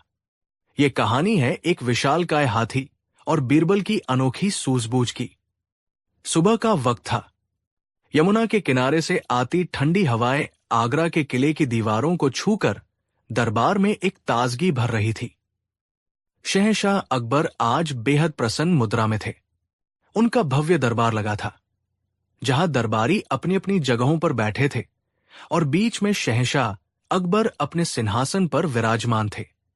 उनके चेहरे पर एक खास चमक थी, जो अक्सर तब होती थी जब उनके मन में कोई नई या अनोखी बात चल रही हो। उनके सबसे प्रिय और विशालकाय हाथी गजराज ने हाल ही में एक पड़ोसी राज्य के राजा द्वारा भेजे गए पहलवानों के दल को अकेले ही खदेड़ दिया था। गजराज सिर्फ एक जानवर नहीं था, वो अकबर के लिए एक दोस्त, एक साथी और मुगलिया सल्तनत की ताकत का प्रतीक था। उसकी हर गतिविधि पर शहंशाह की नजर रहती थी। शहंशाह अकबर ने अपने दरबारियों को देखते हुए गर्व भरी आवाज में कहा, माशाल्लाह, हमारे गजराज की क्या शान है। उसकी एक चिंगाड़ से दुश्मनों के दिल दहल जाते हैं। उसकी ताकत का कोई मुकाबला नहीं। हम ये जानना चाहते हैं कि हमारी सल्तनत के इस गौरव, इस विशालकाय जीव का वजन आखिर है कितना? शहंशाह का सवाल सुनते ही दरबार में अचानक सन्नाटा छा गया। सब एक दूसरे का मुंह देखने लगे। ये सवाल जितना सीधा था, उसका जवाब उतना ही मुश्किल। उस जमाने में जानवरों, खासकर इतने बड़े हाथी को तौलने के लिए कोई तराजू या मशीन नहीं हुआ करती थी। ये एक असंभव सी लगने वाली चुनौती थी। अकबर के वित्त मंत्री टोडरमल, जो हर चीज को आंकड़ों और हिसाब किताब में तौलते थे, आगे आए और सिर झुकाकर बोले, जहांपनाह, गुस्ताखी माफ हो, लेकिन इतने बड़े जीव को तौलने का कोई जरिया हमारे पास मौजूद नहीं है। हमारे खजाने में सबसे बड़ा तराजू भी केवल अनाज की बोरियां तौल सकता है, गजराज को नहीं। अकबर मुस्कुराए। उनकी आंखों में एक चुनौती थी। उन्होंने कहा, मंत्री जी, हम जानते हैं कि यह मुश्किल है। अगर आसान होता तो हम आपसे पूछते ही क्यों? ये एक चुनौती है। जो कोई भी हमारे गजराज का सटीक वजन बताएगा, हम उसे 10,000 सोने की अशर्फियों से मालामाल कर देंगे। 10,000 अशर्फियों का नाम सुनते ही दरबारियों की आंखों में लालच की चमक दौड़ गई और कानाफूसी का दौर शुरू हो गया। इनाम की घोषणा ने असंभव को संभव बनाने की एक होड़ शुरू कर दी। दरबार के सबसे चतुर और खुद को बुद्धिमान समझने वाले लोग आगे आने लगे। सबसे पहले शाही हकीम हकीम अली खान ने अपनी राय पेश की।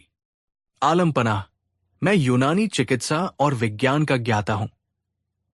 मेरे हिसाब से हम हाथी के शरीर के हर अंग का माप ले सकते हैं, उसकी सूंड की लंबाई, पैरों की मोटाई, पेट का घेरा।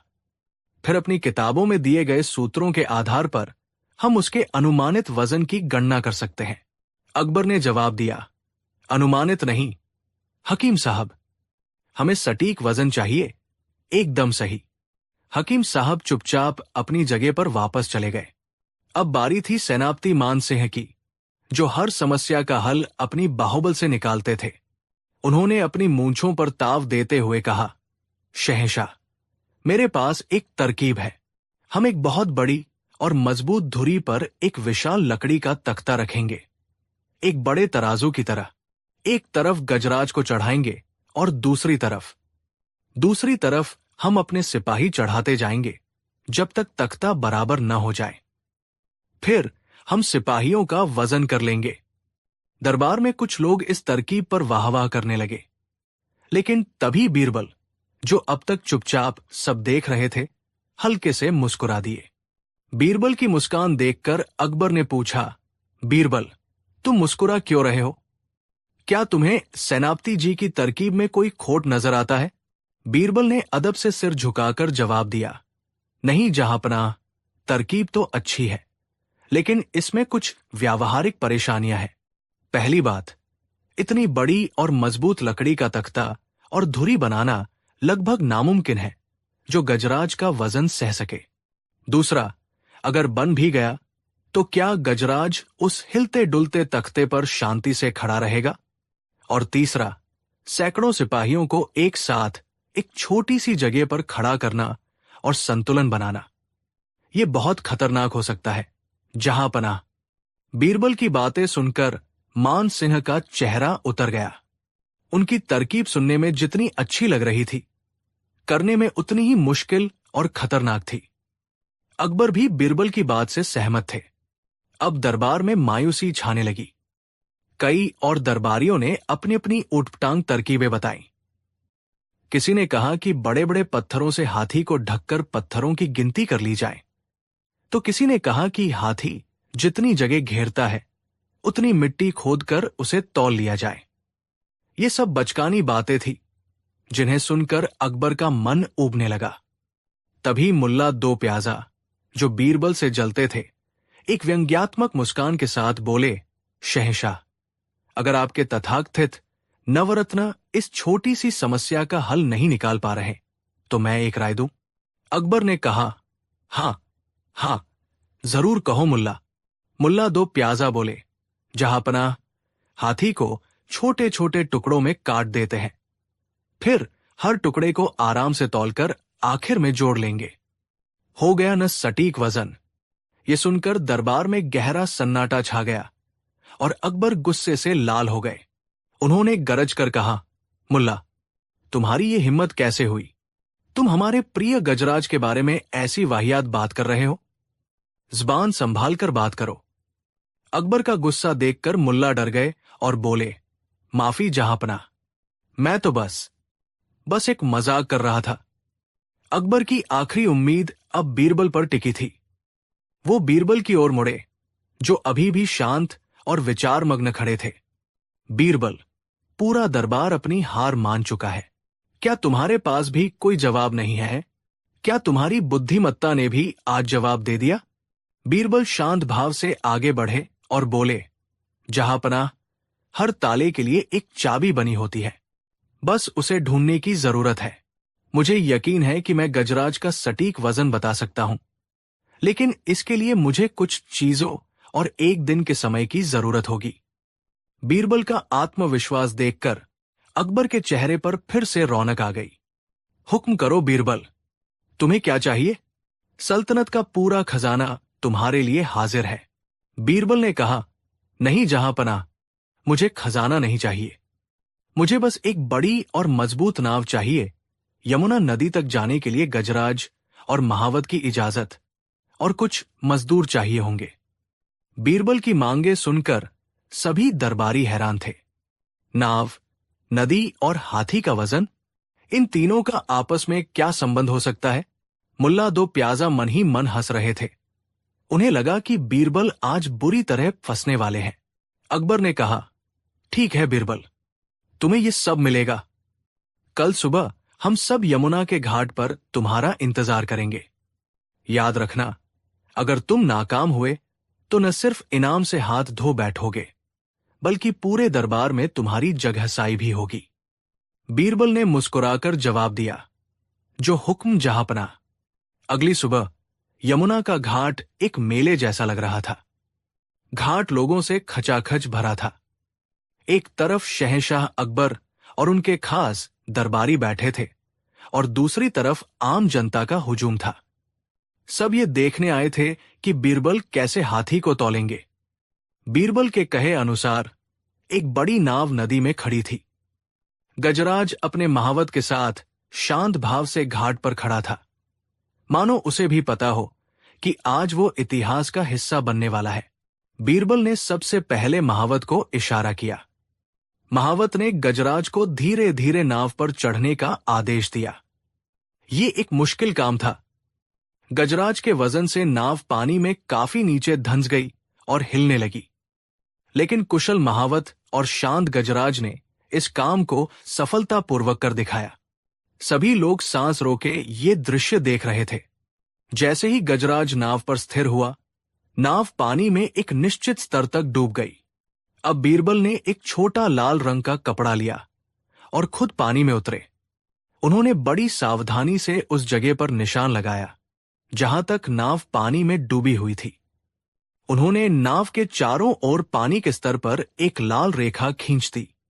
दरबारी एक दूसरे को देखकर कानाफूसी कर रहे थे कि ये क्या कर रहा है। निशान लगाने से वजन का क्या लेना देना।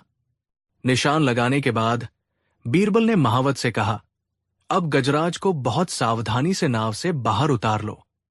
महावत के आदेश पर गजराज धीरे धीरे नाव से उतरकर वापस जमीन पर आ गया। जैसे ही हाथी नाव से उतरा, नाव हल्की होकर पानी में ऊपर उठ गई। जो लाल निशान बीरबल ने लगाया था, अब वो पानी की सतह से काफी ऊपर दिखाई दे रहा था। दरबारियों के चेहरों पर उलझन और बढ़ गई। उन्हें लगा कि बीरबल का दिमाग फिर गया है। मुल्ला दो प्याजा ने अकबर के कान में फुसफुसाते हुए कहा, देखिए जहांपनाह, मैंने कहा था ना, ये बस वक्त बर्बाद कर रहा है। नाव पर हाथी चढ़ाना, उतारना, निशान लगाना, ये सब क्या बचपना है। अकबर ने धीमे से जवाब दिया, चुप रहो मुल्ला, देखते हैं आखिर बीरबल करता क्या है। अब बीरबल ने अपने मजदूरों को बुलाया। घाट पर बड़े बड़े पत्थरों का एक ढेर पहले से ही लगा हुआ था। बीरबल ने मजदूरों से कहा, अब तुम लोग एक एक करके इन पत्थरों और चट्टानों को नाव में भरना शुरू करो। नाव को तब तक भरते रहो जब तक ये वापस उसी लाल निशान तक पानी में न डूब जाए। मजदूर बीरबल के आदेश का पालन करने लगे। वे एक एक करके पत्थर नाव में डालते गए। ये प्रक्रिया काफी देर तक चली।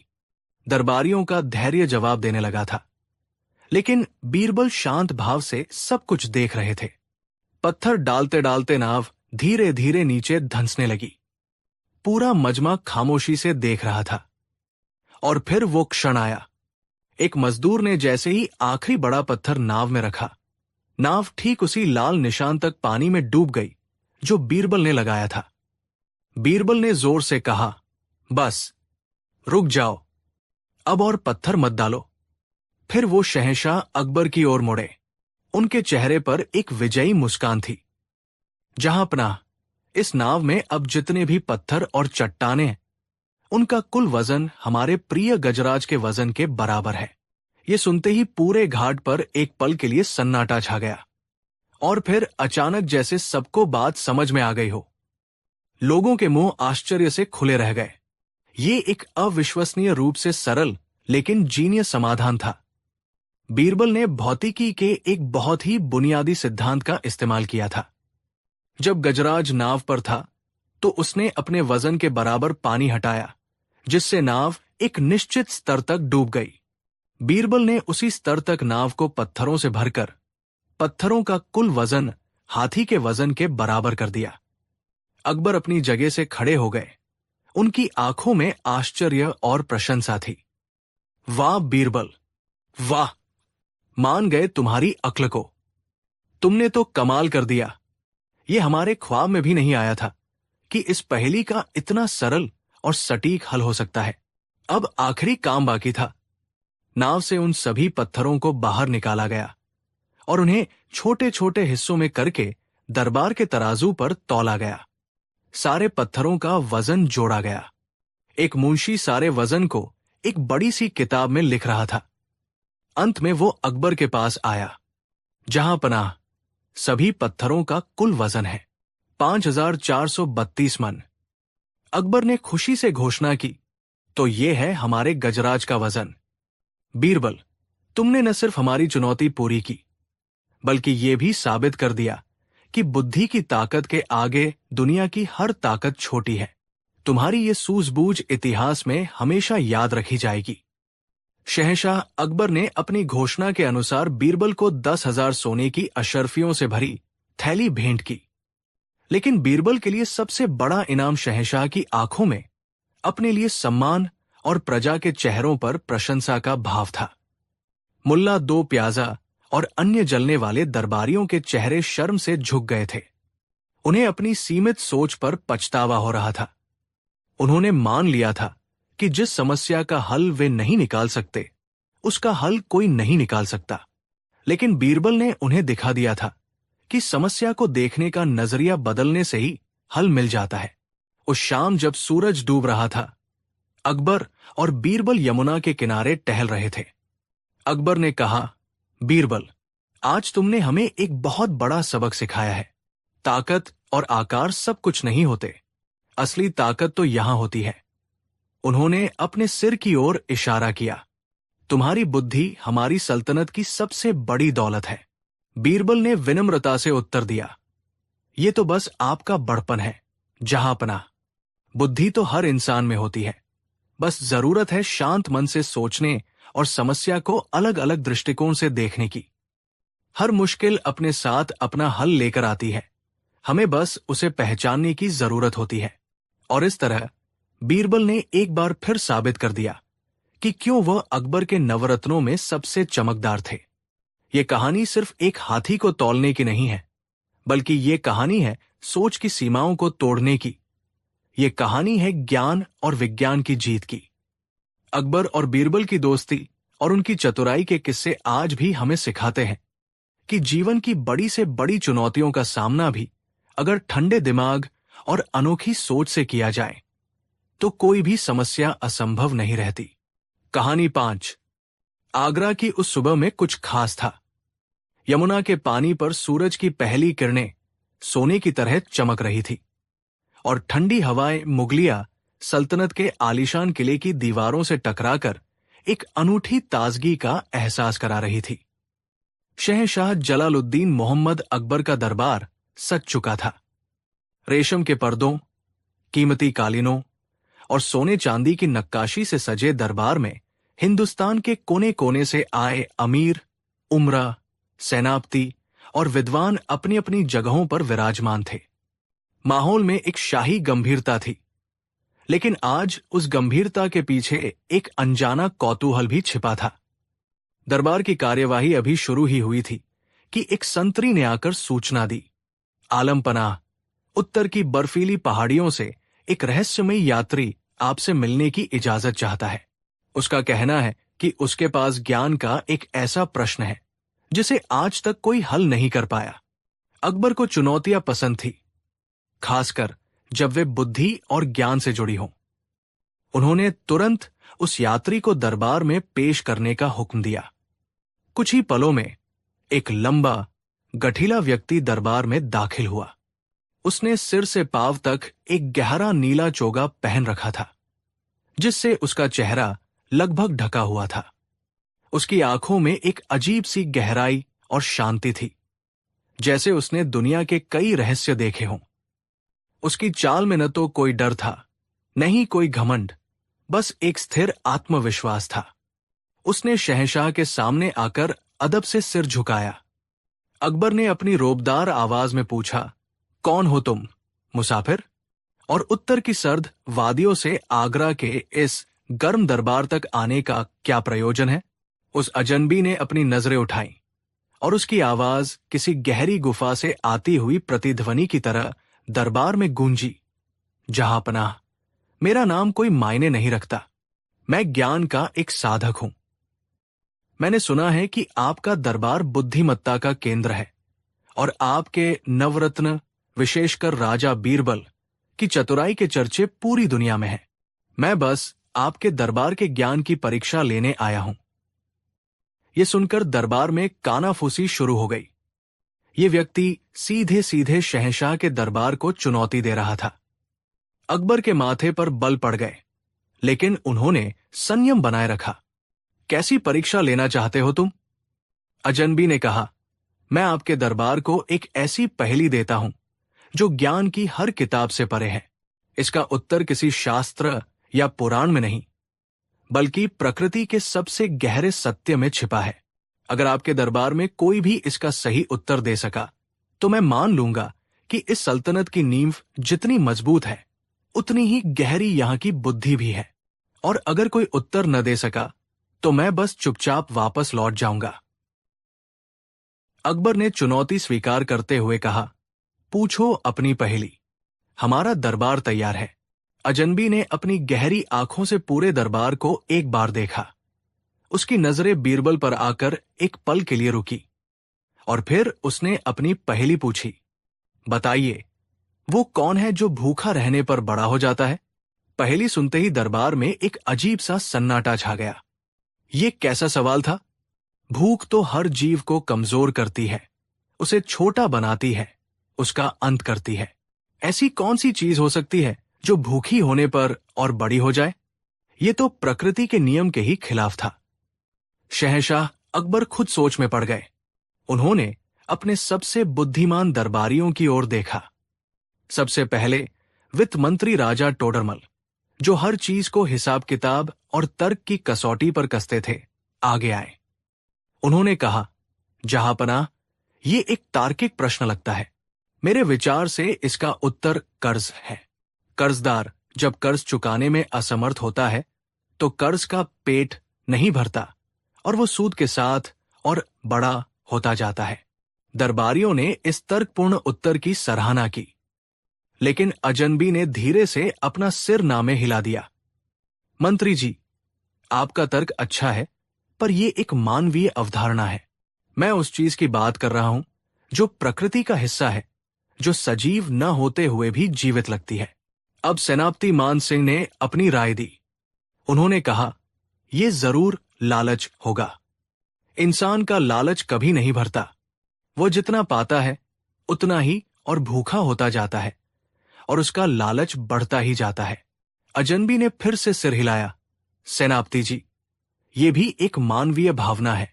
मेरी पहेली का उत्तर एक भौतिक वस्तु है, जिसे आप देख सकते हैं, महसूस कर सकते हैं। अब दरबारियों की उलझन और बढ़ गई। मुल्ला दो प्याजा, जो बीरबल से जलते थे, उन्हें नीचा दिखाने का ये सुनहरा मौका लगा। वो आगे बढ़े और मजाकिया अंदाज में बोले, अरे, इसमें इतना सोचने की क्या बात है? इसका जवाब है पेटू आदमी, जो जितना खाता है उतना ही और भूखा होता जाता है और उसका पेट बड़ा होता जाता है। उनके इस जवाब पर कुछ दरबारी हंस पड़े, लेकिन अजनबी के चेहरे पर कोई भाव नहीं आया। उसने कहा, यह केवल एक मजाक है, पहेली का हल नहीं। एक एक करके कई दरबारियों ने अपने अपने अनुमान लगाए। किसी ने अज्ञानता कहा, तो किसी ने अंधकार, किसी ने कुआं कहा कि उसमें से जितना पानी निकालो उतना और भर जाता है। लेकिन हर जवाब को उस रहस्यमयी यात्री ने विनम्रता से अस्वीकार कर दिया। शाम होने को आई। शहंशाह अकबर की चिंता बढ़ने लगी।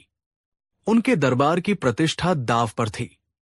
उन्होंने बीरबल की ओर देखा, जो अब तक खामोशी से सब कुछ सुन रहे थे और गहरी सोच में डूबे थे। बीरबल, अकबर ने कहा, पूरा दरबार इस पहेली के सामने निरुत्तर है। क्या तुम्हारे पास भी इसका कोई जवाब नहीं? बीरबल अपनी जगह से उठे। उन्होंने शहंशाह और उस अजनबी को प्रणाम किया और बोले, जहां पनाह, ये पहेली जितनी सरल दिखती है उतनी ही गहरी है। इसका उत्तर देने के लिए मुझे सोचने का थोड़ा समय चाहिए। मैं कल सुबह इसका जवाब दूंगा। अजनबी मुस्कुराया, ठीक है, मैं कल सुबह तक प्रतीक्षा करूंगा। उस रात बीरबल को नींद नहीं आई। वो अपने महल के बाग में टहलते रहे। भूखा रहने पर बड़ा हो जाता है, ये वाक्य उनके दिमाग में गूंज रहा था। उन्होंने हर चीज के बारे में सोचा, बादल, नदियां, पहाड़, पौधे, लेकिन कोई भी इस पहेली पर खरा नहीं उतर रहा था। भूख का मतलब ऊर्जा की कमी, और ऊर्जा की कमी से कोई चीज बड़ी कैसे हो सकती है? सोचते सोचते आधी रात बीत गई। सर्दी बढ़ने लगी थी। बीरबल ने देखा कि बाग का चौकीदार ठंड से कांप रहा था और उसने लकड़ियों का एक छोटा सा ढेर लगाकर उसमें आग जलाने की कोशिश की। पहले एक छोटी सी चिंगारी भड़की, फिर उसने सूखी पत्तियां डाली तो लपटें थोड़ी बड़ी हुई। फिर उसने एक छोटी लकड़ी रखी तो आग और बढ़ गई। जैसे जैसे चौकीदार उसमें सूखी लकड़ियां डालता गया, आग की लपटें ऊंची होती गई, उसकी गर्मी बढ़ती गई और वो छोटी सी चिंगारी एक बड़ी अलाव में बदल गई। बीरबल वहीं रुक गए। वो उस आग को एकटक देखने लगे। चौकीदार आग को खिला रहा था। वो लकड़ियां, जो आग का भोजन थी, उसे और बड़ा बना रही थी। आग का पेट कभी नहीं भर रहा था। वो जितना खा रही थी उतनी ही और भूखी हो रही थी और उतनी ही बड़ी होती जा रही थी। और अचानक बीरबल के चेहरे पर एक मुस्कान आ गई। उन्हें अपनी पहेली का जवाब मिल गया था।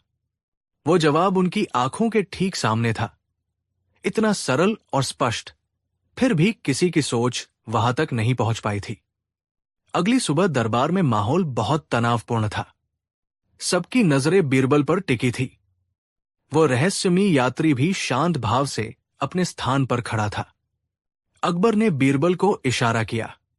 बीरबल आगे बढ़े और उस अजनबी से कहा, महाशय, आपकी पहेली वास्तव में ज्ञानवर्धक है। इसने हम सबको प्रकृति के एक साधारण से चमत्कार पर गहराई से सोचने के लिए मजबूर कर दिया। फिर वो पूरे दरबार की ओर मुड़े और बोले, इस पहेली का उत्तर हमारे चारों ओर है। हम उसे हर दिन देखते हैं, उसकी शक्ति का उपयोग करते हैं, लेकिन उसके स्वभाव को समझने की कोशिश नहीं करते। बीरबल ने एक क्षण का विराम लिया, जिससे सबकी उत्सुकता और बढ़ गई। वह चीज जो भूखी रहने पर बड़ी हो जाती है, वो है अग्नि, आग। ये जवाब सुनते ही पूरे दरबार में एक पल के लिए खामोशी छा गई और फिर जैसे सबको बात समझ में आ गई हो। लोगों के चेहरों पर आश्चर्य और प्रशंसा के भाव एक साथ उभर आए। बीरबल ने अपनी बात को और स्पष्ट करते हुए कहा, अग्नि की भूख ईंधन है, लकड़ी, कोयला, घी, तेल। आप उसे जितना ईंधन खिलाते हैं, उसकी भूख उतनी ही बढ़ती जाती है और वो उतनी ही विशाल और शक्तिशाली होती जाती है। एक छोटी सी चिंगारी को अगर भोजन न मिले तो वो बुझ जाती है, मर जाती है, लेकिन अगर उसे लगातार भोजन दिया जाए तो वो एक पूरे जंगल को भस्म कर सकती है। उसकी भूख ही उसे बड़ा बनाती है, और जब उसकी भूख शांत हो जाती है, यानी जब ईंधन खत्म हो जाता है, तो वो फिर से छोटी होकर राख में बदल जाती है, मर जाती है। बीरबल का स्पष्टीकरण सुनकर वो अजनबी स्तब्ध रह गया। उसने जोर जोर से तालियां बजानी शुरू कर दी। उसके चेहरे पर जो रहस्य का पर्दा था वो हट गया और वहां एक विद्वान की सच्ची प्रशंसा दिखाई दे रही थी। वो आगे बढ़ा और बीरबल के सामने सिर झुकाकर बोला, राजा बीरबल, मैं आपके ज्ञान और आपकी सोच को प्रणाम करता हूं। मैं कई देशों में, कई दरबारों में गया, लेकिन किसी ने भी इस पहेली के इतने सरल और गहरे सत्य को नहीं पहचाना। लोग जटिल उत्तरों में उलझे रहे, जबकि जवाब उनकी आंखों के सामने था। आपने ये साबित कर दिया कि सच्ची बुद्धिमत्ता किताबी ज्ञान में नहीं, बल्कि अपने आसपास की दुनिया को देखने और समझने में है। फिर वो शहंशाह अकबर की ओर मुड़ा। जहां पनाह, आपका दरबार सचमुच नगीनों से भरा है। मैं अपनी हार स्वीकार करता हूं। शहंशाह अकबर का चेहरा गर्व से दमक रहा था। उन्होंने अपनी जगह से उठकर बीरबल को गले लगा लिया। बीरबल, तुमने एक बार फिर हमारी सल्तनत का मान बढ़ाया है। तुम्हारी सोच की उड़ान को कोई नहीं पकड़ सकता। अकबर ने उस अजनबी को भी बहुत सम्मान दिया और उसे कीमती तोहफे देकर विदा किया। उस दिन के बाद वो पहेली और उसका जवाब एक कहानी बनकर हमेशा के लिए अमर हो गए। ये कहानी सिर्फ एक पहेली के हल की नहीं थी, बल्कि ये इस बात का प्रतीक थी कि जीवन के सबसे बड़े और मुश्किल सवालों के जवाब अक्सर सबसे सरल और साधारण चीजों में छिपे होते हैं। जरूरत होती है तो बस बीरबल जैसी नजरों की, जो सतह के पार जाकर सत्य को देख सकें। ये कहानी हमें सिखाती है कि ज्ञान का असली मतलब जटिलता में नहीं, बल्कि सादगी को समझने में है। कहानी 6। कहानी की शुरुआत होती है आगरा के एक व्यस्त बाजार से। वहां एक सेठ रहता था, जिसका नाम था सेठ करोड़ीमल। जैसा नाम वैसा ही काम। उसके पास दौलत की कोई कमी नहीं थी, लेकिन उसकी नीयत उतनी ही गरीब थी। उसे दूसरों की जमीन और पैसा हड़पने की बुरी आदत थी। दूसरी तरफ था एक सीधा साधा किसान, जिसका नाम था दीनू। दीनू अपनी मेहनत की कमाई से बमुश्किल अपना घर चलाता था। एक बार दीनू को अपनी बेटी की शादी के लिए कुछ पैसों की जरूरत पड़ी। ना चाहते हुए भी उसे सेठ करोड़ीमल के पास जाना पड़ा। सेठ ने उसे 100 सोने की मोहरें उधार दी, लेकिन एक शर्त पर कि 6 महीने के अंदर उसे ये पैसा लौटाना होगा। दीनू ने शर्त मान ली। समय बीता। दीनू ने दिन रात एक करके पसीना बहाकर पैसे जमा किए। 6 महीने पूरे होने से ठीक एक दिन पहले दीनू पोटली में 100 सोने की मोहरें लेकर सेठ की हवेली पहुंचा। उस दिन सेठ अकेला था। उसने दीनू से पैसे ले लिए और कहा, शाबाश दीनू, तुमने समय पर कर्ज चुका दिया। अब तुम आजाद हो। भोला दीनू सेठ की बातों में आ गया। उसने कोई रसीद नहीं मांगी और खुश होकर घर चला गया। उसे लगा कि उसका सिर अब कर्ज के बोझ से हल्का हो गया है। लेकिन दोस्तों, कहानी में असली मोड़ अब आने वाला था। करीब एक महीने बाद सेठ करोड़ीमल के आदमी दीनू के खेत पर पहुंचे और चिल्लाने लगे, ए दीनू, सेठ जी का कर्ज कब चुकाएगा? दीनू के पैरों तले जमीन खिसक गई। उसने कहा, अरे भाई, मैंने तो पिछले महीने ही पूरे पैसे चुका दिए थे। लेकिन सेठ के आदमियों ने उसकी एक न सुनी और उसे घसीटते हुए सेठ के पास ले गए। वहां सेठ करोड़ीमल ने जो नाटक किया, उसे देखकर दीनू रो पड़ा। सेठ ने कहा, कौन सा पैसा? कब दिया तुमने पैसा? क्या तुम्हारे पास कोई सबूत है? कोई रसीद है?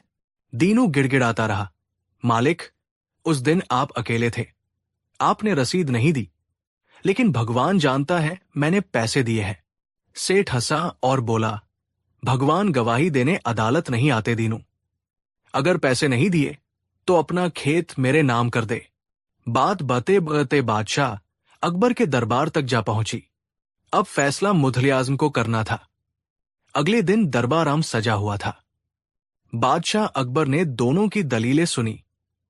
दीनू रो रो कर अपनी सच्चाई बता रहा था, जबकि सेठ करोड़ीमल पूरी अकड़ के साथ खड़ा था। बादशाह ने पूछा, सेठ करोड़ीमल, ये किसान कहता है कि इसने पैसे लौटा दिए हैं, क्या तुम इससे इनकार करते हो? सेठ ने झुककर सलाम किया और बोला, जहां अपना, ये किसान झूठ बोल रहा है। इसने मुझे एक भी पैसा नहीं दिया और मेरी बात साबित करने के लिए मेरे पास गवाह हैं। सेठ ने ताली बजाई और 3 गवाह दरबार में हाजिर हुए। ये तीनों सेठ के खरीदे हुए आदमी थे। नाम थे कल्लू, पन्ना और मोती। बादशाह ने पहले गवाह कल्लू से पूछा, क्या तुम जानते हो कि दीनू ने पैसे लौटाए या नहीं? कल्लू ने रटारटाया झूठ बोल दिया, हुजूर, मैं सेठ जी का मुनीम हूं। मैं उस दिन वही था।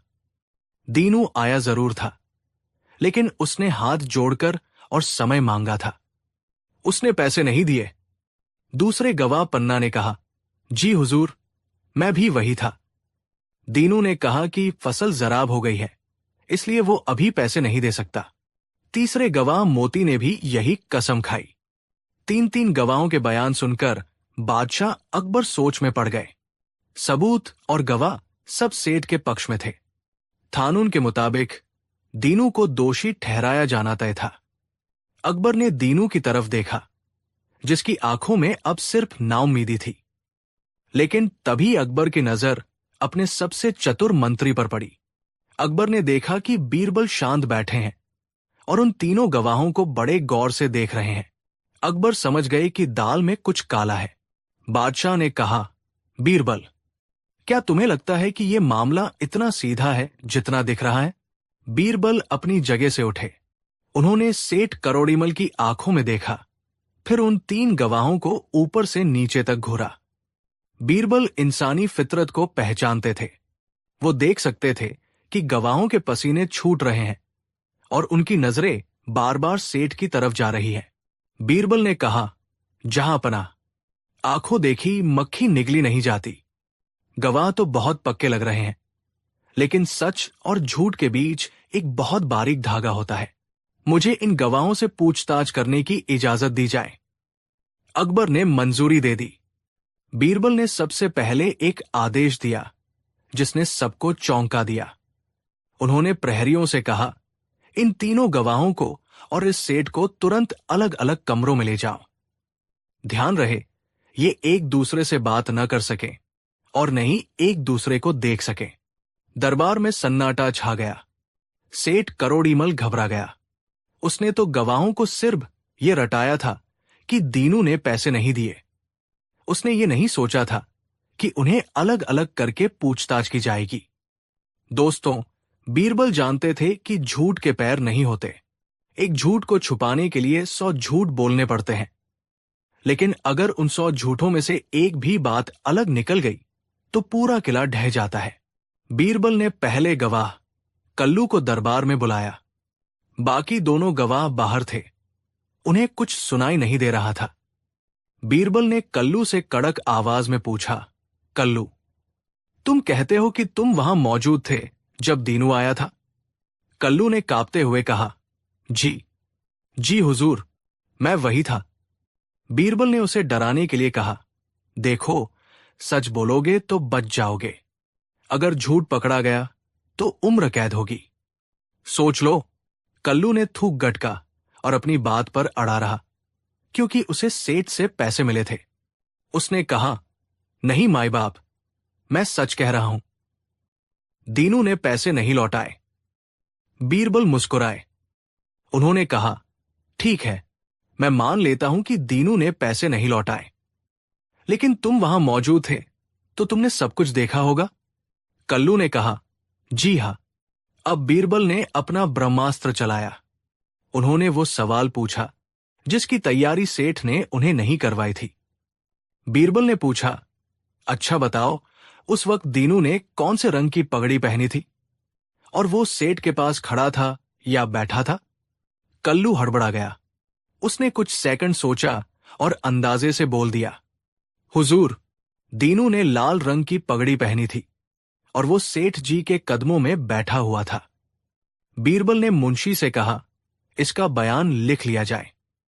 फिर बीरबल ने कल्लू को दूसरे रास्ते से बाहर भेज दिया ताकि वो बाकी गवाहों को कुछ बता न सके। अब बारी थी दूसरे गवाह पन्ना की। पन्ना दरबार में आया। उसे नहीं पता था कि कल्लू ने क्या कहा है। बीरबल ने वही दबाव बनाया और फिर अचानक वही सवाल दाग दिया। बीरबल ने पूछा, पन्ना, तुम भी वहां थे, जरा याद करके बताओ, उस दिन दीनू ने किस रंग की पगड़ी पहनी थी और वो खड़ा था या बैठा था? पन्ना ने सोचा कि किसान है तो शायद मैली कुचैली पगड़ी होगी। उसने तपाक से कहा, हुजूर, दीनू ने पीले रंग की पगड़ी पहनी थी और वो पूरे समय हाथ जोड़कर खड़ा था। बीरबल की आंखों में चमक आ गई। मुशी ने ये बयान भी लिख लिया। पन्ना को भी बाहर भेज दिया गया। अब आया तीसरा गवाह मोती। मोती थोड़ा ज्यादा चालाक बनने की कोशिश कर रहा था। बीरबल ने उससे भी वही सवाल पूछा, दीनू की पगड़ी का रंग और उसकी स्थिति बताओ। मोती ने अपना अलग ही दिमाग लगाया। उसने कहा, हुजूर, जहां तक मुझे याद है, दीनू ने कोई पगड़ी नहीं पहनी थी। वो नंगे सिर था और वो सेठ जी के पास कुर्सी पर बैठा था। अब बीरबल ने प्रहरियों को आदेश दिया कि तीनों गवाहों और सेठ करोड़ीमल को दरबार में एक साथ खड़ा किया जाए। पूरा दरबार सस्पेंस से भरा था। दीनू अभी भी डरा हुआ था। बीरबल अपनी जगह से उठे और बोले, जहां अपना दूध का दूध और पानी का पानी हो चुका है। अकबर ने पूछा, कैसे बीरबल? तुमने तो बस पगड़ी का रंग पूछा था। बीरबल ने कहा, हुजूर, अगर ये तीनों सच में वहां मौजूद होते और एक ही घटना को देखते तो छोटी मोटी बातें भूल सकते थे, लेकिन मुख्य बातें एक जैसी होती। लेकिन जरा इनके जवाब सुनिए। बीरबल ने मुंशी से बयान पढ़ने को कहा। मुंशी ने तेज आवाज में पढ़ा। कल्लू ने कहा लाल पगड़ी और जमीन पर बैठा था। पन्ना ने कहा पीली पगड़ी और खड़ा था। मोती ने कहा कोई पगड़ी नहीं थी और कुर्सी पर बैठा था। बीरबल ने सेठ की तरफ उंगली उठाई और गरजे, सेठ करोड़ीमल। एक ही आदमी एक ही वक्त पर लाल पगड़ी, पीली पगड़ी और बिना पगड़ी के कैसे हो सकता है? वो एक ही समय पर खड़ा और बैठा कैसे हो सकता है? इसका मतलब साफ है कि ये तीनों उस दिन वहां थे ही नहीं। ये पूरी कहानी मनगढ़ंत है। सेठ करोड़ीमल का चेहरा सफेद पड़ गया। उसके गवाह एक दूसरे का मुंह देखने लगे। उनकी चोरी पकड़ी गई थी। उस एक सवाल ने कि पगड़ी का रंग क्या था, उनके रटेरटाए झूठ को चकनाचूर कर दिया था। झूठ का गुब्बारा फूट चुका था। बादशाह अकबर का गुस्सा सातवें आसमान पर था। उन्होंने कड़कती आवाज में कहा, सेठ, सच बताओ, वरना ऐसी सजा मिलेगी कि तुम्हारी आने वाली पुश्तें याद रखेंगी। डर के मारे सेठ करोड़ीमल कांपने लगा। वो घुटनों के बल गिर पड़ा और बोला, माफ कर दीजिए जहांपना, मुझसे लालच में भूल हो गई। दीनू ने पैसे लौटा दिए थे, लेकिन मैंने सोचा कि इसके पास कोई सबूत नहीं है, तो मैं इससे इसका खेत हड़प लूं। ये गवाह मैंने पैसों से खरीदे थे। पूरे दरबार में वाह बीरबल, वाह की गूंज उठने लगी। दीनू की आंखों में खुशी के आंसू थे। उसने बीरबल को झुककर प्रणाम किया। अकबर ने अपना फैसला सुनाया। चूंकि सेठ ने दरबार को गुमराह करने और एक गरीब को लूटने की कोशिश की है, इसलिए सेठ को दीनू का कर्ज माफ करना होगा। इसके अलावा जुर्माने के तौर पर सेठ को 500 सोने की मोहरें दीनू को देनी होंगी, ताकि वो अपनी बेटी की शादी धूमधाम से कर सके। और इन तीनों झूठे गवाहों को 6 महीने के लिए कारागार में डाल दिया जाए, ताकि इन्हें याद रहे कि झूठ की उम्र लंबी नहीं होती। दीनू, जो कल तक कंगाल होने वाला था, आज बीरबल की अक्ल की वजह से मालामाल होकर घर लौटा। तो दोस्तों, देखा आपने, झूठ चाहे कितना भी साजिश करके क्यों न बोला जाए, सच की एक छोटी सी किरण उसे बेनकाब कर देती है। बीरबल ने साबित कर दिया कि किसी को पकड़ने के लिए तलवार की नहीं, सही सवाल की जरूरत होती है। बीरबल ने उन गवाहों से घटना के बारे में नहीं पूछा जो उन्होंने रटा था, बल्कि घटना के विवरण के बारे में पूछा जो उन्होंने सोचा ही नहीं था। इसे ही कहते हैं हाजिर जवाबी। आज की कहानी से हमें 2 बड़ी सीख मिलती है। पहली, कभी भी किसी के साथ पैसों का लेन देन करें तो हमेशा लिखत पढ़त जरूर रखें, चाहे सामने वाला कितना भी भरोसेमंद क्यों न हो। और दूसरी, झूठ के पाव नहीं होते। आप दुनिया को धोखा दे सकते हैं, लेकिन अपनी ही कही हुई बातों के जाल में कभी न कभी फंस ही जाएंगे। आपको बीरबल की ये चतुराई कैसी लगी? अगर आप उस दरबार में होते तो उन गवाहों से क्या सवाल पूछते? नीचे कमेंट करके जरूर बताएं। अगर आपको ये कहानी पसंद आई हो तो वीडियो को लाइक करें और अपने दोस्तों के साथ शेयर करें। और हां, अकबर बीरबल की ऐसी ही जादुई और बुद्धिमानी से भरी और कहानियां सुनने के लिए हमारे चैनल को अभी सब्सक्राइब करें और घंटी वाला बटन दबाना न भूलें। मिलते हैं अगली कहानी में, तब तक के लिए अपना ख्याल रखें। जय हिंद। कहानी 7।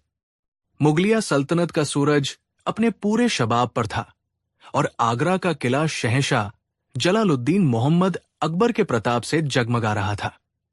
दरबार की रौनक देखने लायक थी, जहां देश विदेश के ज्ञानी, गुणी, कलाकार और शूरवीर अपनी किस्मत आजमाने आते थे। अकबर को अपनी सल्तनत की ताकत पर तो गर्व था ही, लेकिन उससे कहीं ज्यादा नाज उन्हें अपने दरबार में मौजूद नवरत्नों की बुद्धिमत्ता पर था। और उन सब में सबसे चमकदार सितारे थे बीरबल। ये कहानी उस दिन की है जब अकबर के दरबार की बुद्धिमत्ता को एक ऐसी चुनौती मिली जिसने सबको निरुत्तर कर दिया। ये कहानी है एक ऐसे काम की जो पहले कभी किसी ने नहीं किया था। उस दिन दरबार की सुबह आम दिनों से कुछ अलग थी।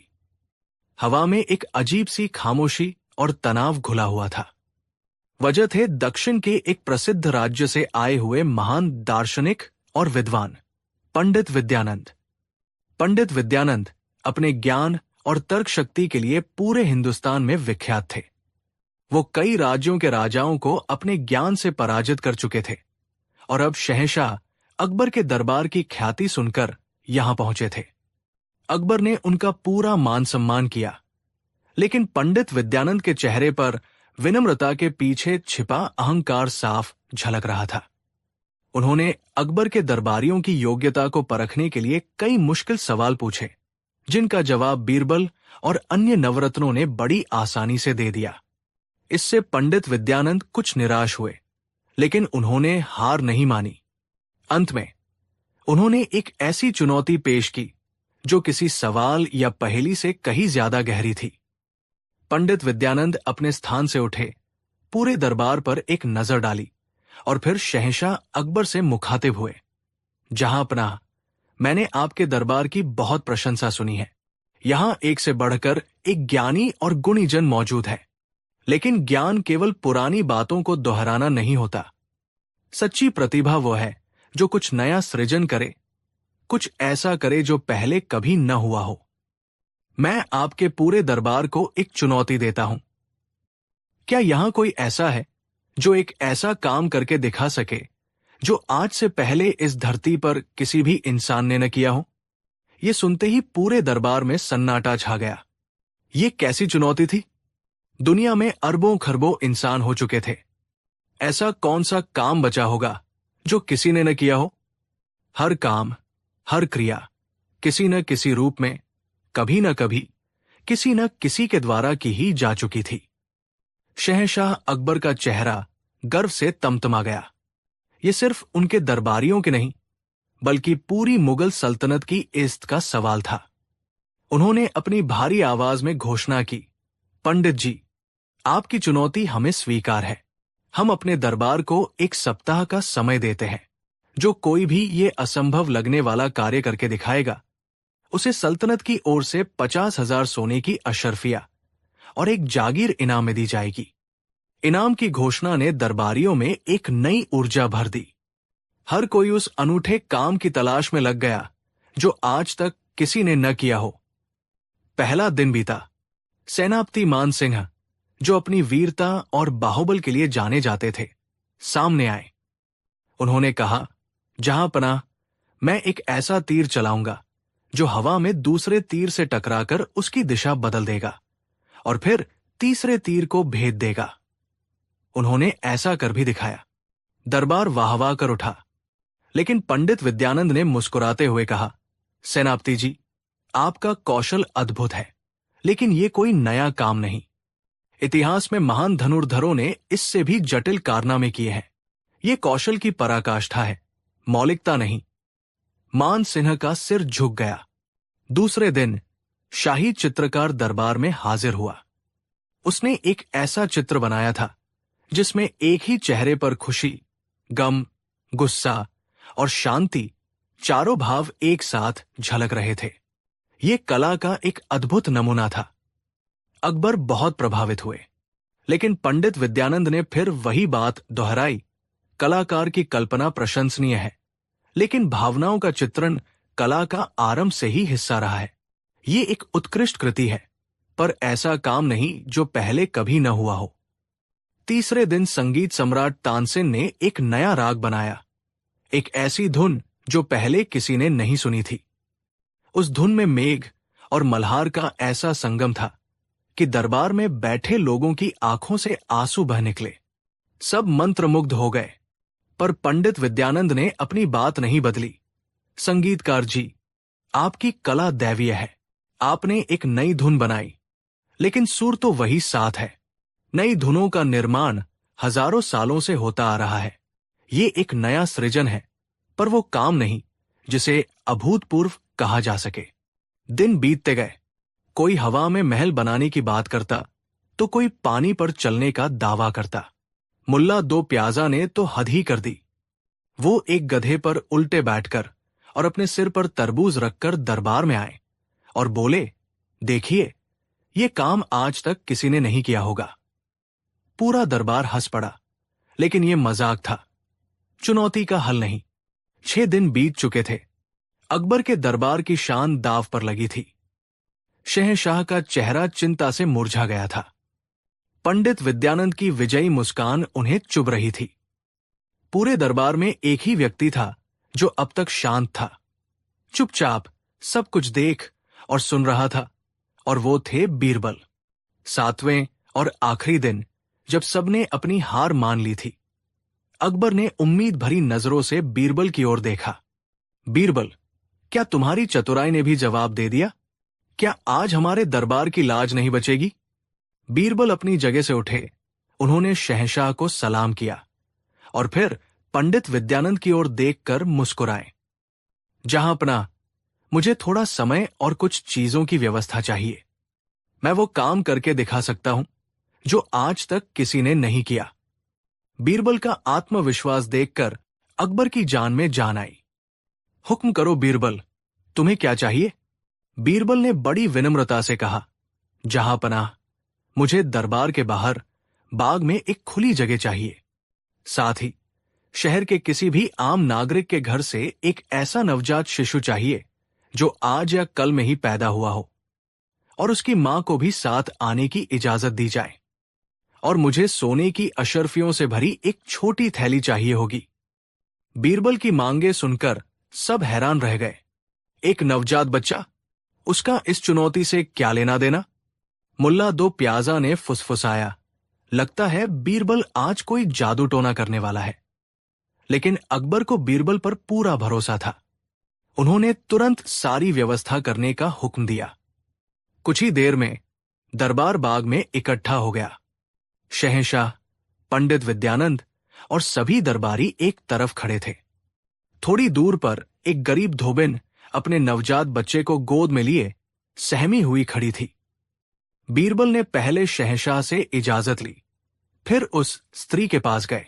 उन्होंने उस मां को प्रणाम किया और कहा, बहन, डरो मत, मैं तुम्हारे बच्चे को कोई नुकसान नहीं पहुंचाऊंगा। बस एक पल के लिए इसे अपनी गोद में लेने की इजाजत चाहता हूं।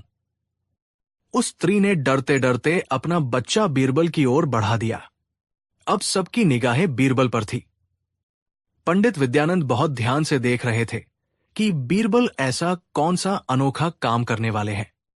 बीरबल ने उस नन्हे से कोमल शिशु को अपने हाथों में लिया। बच्चे की मासूम आंखों में देखकर वो एक पल के लिए मुस्कुराए।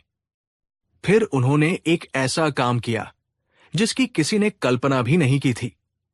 उन्होंने घुटनों के बल बैठकर उस नवजात शिशु के नन्हे पैरों को बड़ी श्रद्धा से अपने माथे से लगाया, ठीक वैसे ही जैसे कोई अपने पूज्य या ईश्वर के चरण स्पर्श करता है। ये दृश्य देखकर पूरा दरबार सन्न रह गया। ये क्या था? एक मजाक? एक पहेली? शहंशाह अकबर भी कुछ समझ नहीं पाए। पंडित विद्यानंद के चेहरे पर भी हैरानी के भाव थे। इसके बाद बीरबल उठे। उन्होंने बच्चे को वापस उसकी मां की गोद में सुरक्षित लौटा दिया और सोने की अशर्फियों से भरी थैली उस स्त्री को देते हुए कहा, बहन, ये इस बच्चे के उज्जवल भविष्य के लिए हमारी तरफ से एक छोटी सी भेंट है। अब आप जा सकती है। जब वो स्त्री चली गई, तो बीरबल वापस शहंशाह और पंडित विद्यानंद के सामने आकर खड़े हो गए। मुल्ला दो प्याजा अपनी हंसी नहीं रोक पाए। वाह बीरबल वाह, ये कौन सा नया काम था? बच्चे के पैर छूना, ये तो हर बड़ा स्नेह में करता है। अकबर ने भी पूछा, बीरबल साफ साफ बताओ, ये सब क्या था? इसमें नया क्या था? बीरबल ने शांत और गंभीर स्वर में कहना शुरू किया, जहांपनाह और आदरणीय पंडित विद्यानंद जी, मैंने अभी अभी एक ऐसा काम किया है जो सृष्टि के आरंभ से लेकर आज तक इस धरती पर किसी भी इंसान ने नहीं किया है। पंडित विद्यानंद ने कहा, वो कैसे? अपनी बात को सिद्ध करो। बीरबल ने समझाना शुरू किया, पंडित जी, इस दुनिया का नियम देखिए। जब एक बच्चा जन्म लेता है तो उसके माता पिता उसकी परवरिश करते हैं, उसे पाल पोस कर बड़ा करते हैं। पिता अपनी पूरी जिंदगी की कमाई और मेहनत अपने बच्चे पर लगा देता है। इस तरह हर संतान अपने पिता की ऋणी होती है, उस पर अपने पिता का कर्ज होता है। जब संतान बड़ी हो जाती है तो वो अपने पिता का सम्मान करती है, उनके पैर छूकर आशीर्वाद लेती है, उनकी सेवा करती है और उनके बाद उनके नाम को आगे बढ़ाती है। यानी पुत्र हमेशा पिता के चरणों में झुकता है। ये सृष्टि का नियम है। इतिहास में, पुराणों में, हर कथा कहानी में, हर घर में यही होता आया है। पुत्र पिता का ऋण चुकाने की कोशिश करता है। बीरबल ने एक पल का विराम लिया। उनकी आवाज में एक अनोखी गहराई थी। लेकिन आज यहां इस दरबार के सामने इतिहास में पहली बार एक पिता ने अपनी संतान के चरण स्पर्श किए हैं। सब चौंक गए। बीरबल ने आगे कहा, मैं भी एक पिता हूं, और आज मैंने एक पिता के रूप में एक नवजात शिशु, एक पुत्र के चरण स्पर्श किए हैं। आज तक किसी पुत्र ने पिता के पैर छुए हैं, लेकिन किसी पिता ने अपने ही पुत्र समान किसी शिशु के पैर छूकर ये नहीं कहा कि बेटा, आज से तुम्हारा ऋण मुझ पर है। मैंने उस शिशु के पैर छूकर सांकेतिक रूप से उसके भविष्य की जिम्मेदारियों का भार अपने माथे पर लिया है। मैंने पुत्र का ऋण अपने सिर पर लिया है, जबकि हमेशा पुत्र पिता का ऋण अपने सिर पर लेता है। ये सृष्टि के क्रम को, भावनाओं के प्रवाह को उलटने जैसा है। ये एक ऐसा काम है जो आज से पहले किसी पिता ने अपनी संतान के लिए नहीं किया। बताइए पंडित जी, क्या मैं गलत कह रहा हूं? क्या इतिहास में कोई ऐसा उदाहरण है जहां एक पिता ने अपनी संतान के चरण स्पर्श किए हों? बीरबल की बात सुनकर पंडित विद्यानंद स्तब्ध रह गए। उनकी आंखों में जो अहंकार था वो अब आश्चर्य और सम्मान में बदल चुका था। उन्होंने सोचा था कि चुनौती का जवाब किसी शारीरिक कर्तव्य, किसी कला या किसी वैज्ञानिक चमत्कार में मिलेगा, लेकिन बीरबल ने तो भावनाओं और रिश्तों के उस गहरे सागर में गोता लगाया था जहां आज तक कोई नहीं पहुंचा था। उन्होंने एक साधारण से दिखने वाले काम को एक ऐसे गहरे दार्शनिक अर्थ से जोड़ दिया था जो सचमुच अभूतपूर्व था। पंडित विद्यानंद ने अपना सिर झुका लिया। उन्होंने आगे बढ़कर बीरबल के हाथ पकड़ लिए। बीरबल जी, मैं हारा और आप जीते। मैं तो क्रियाओं की नवीनता खोज रहा था, लेकिन आपने तो विचारों की मौलिकता का एक नया अध्याय लिख दिया। आपने जो किया वो केवल एक काम नहीं, बल्कि एक दर्शन है। ये सचमुच एक ऐसा काम है जो आज से पहले किसी ने नहीं किया।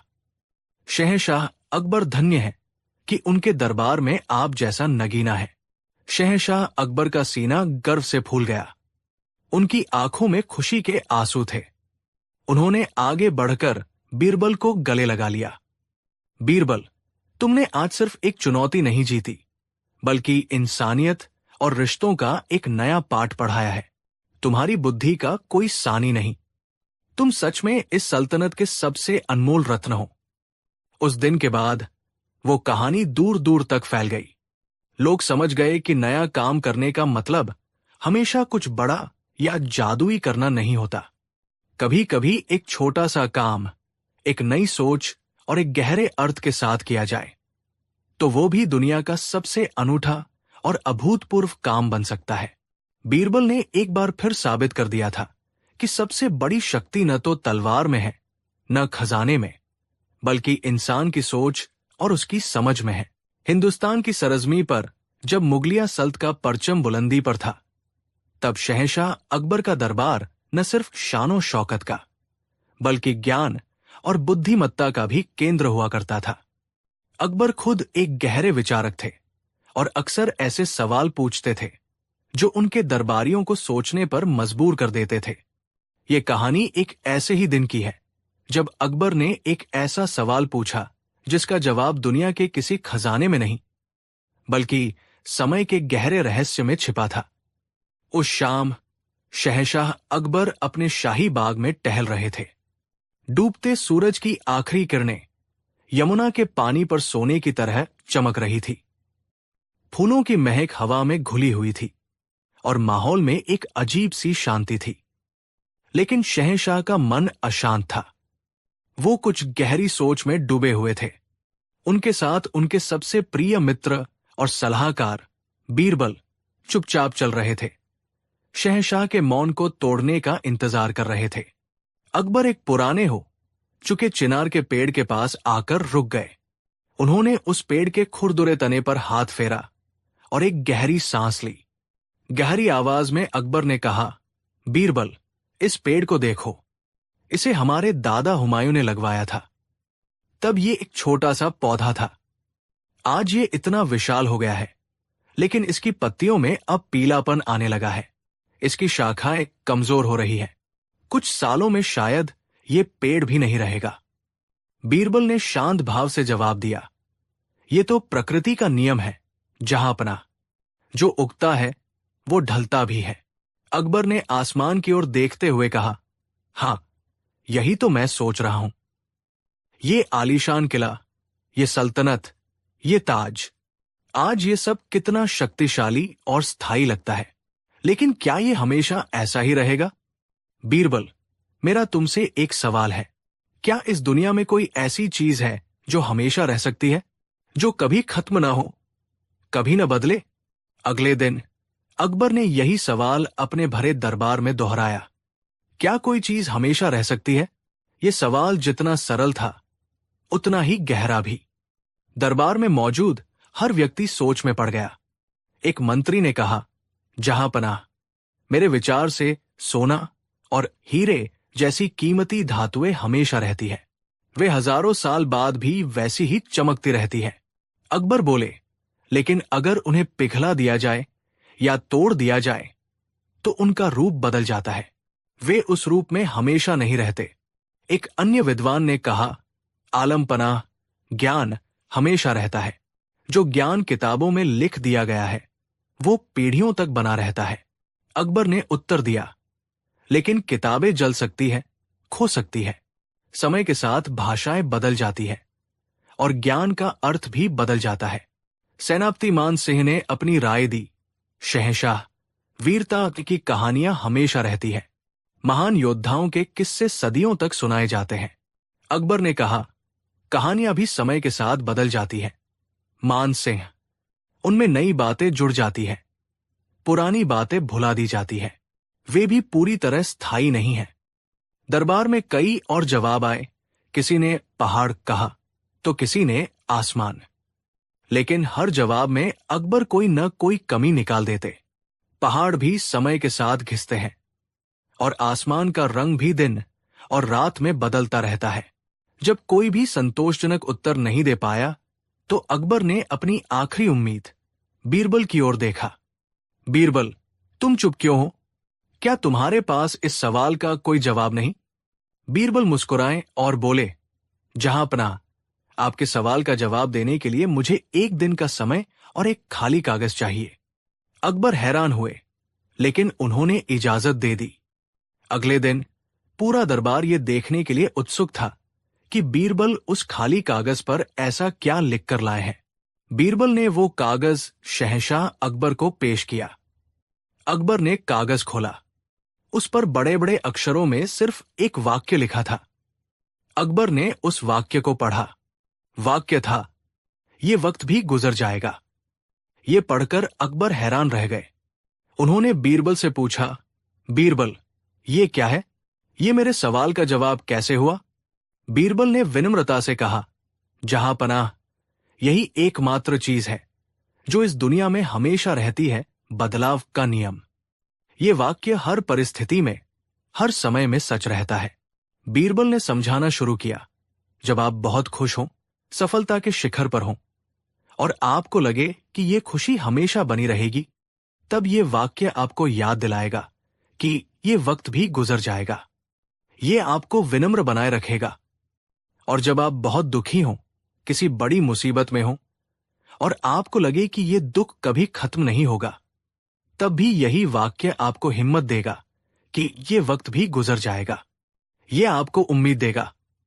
सुख हो या दुख, जीत हो या हार, अमीरी हो या गरीबी, जवानी हो या बुढ़ापा, कोई भी चीज स्थायी नहीं है। सिर्फ एक चीज स्थायी है, और वो है समय का निरंतर चलते रहना और हर चीज का बदलते रहना।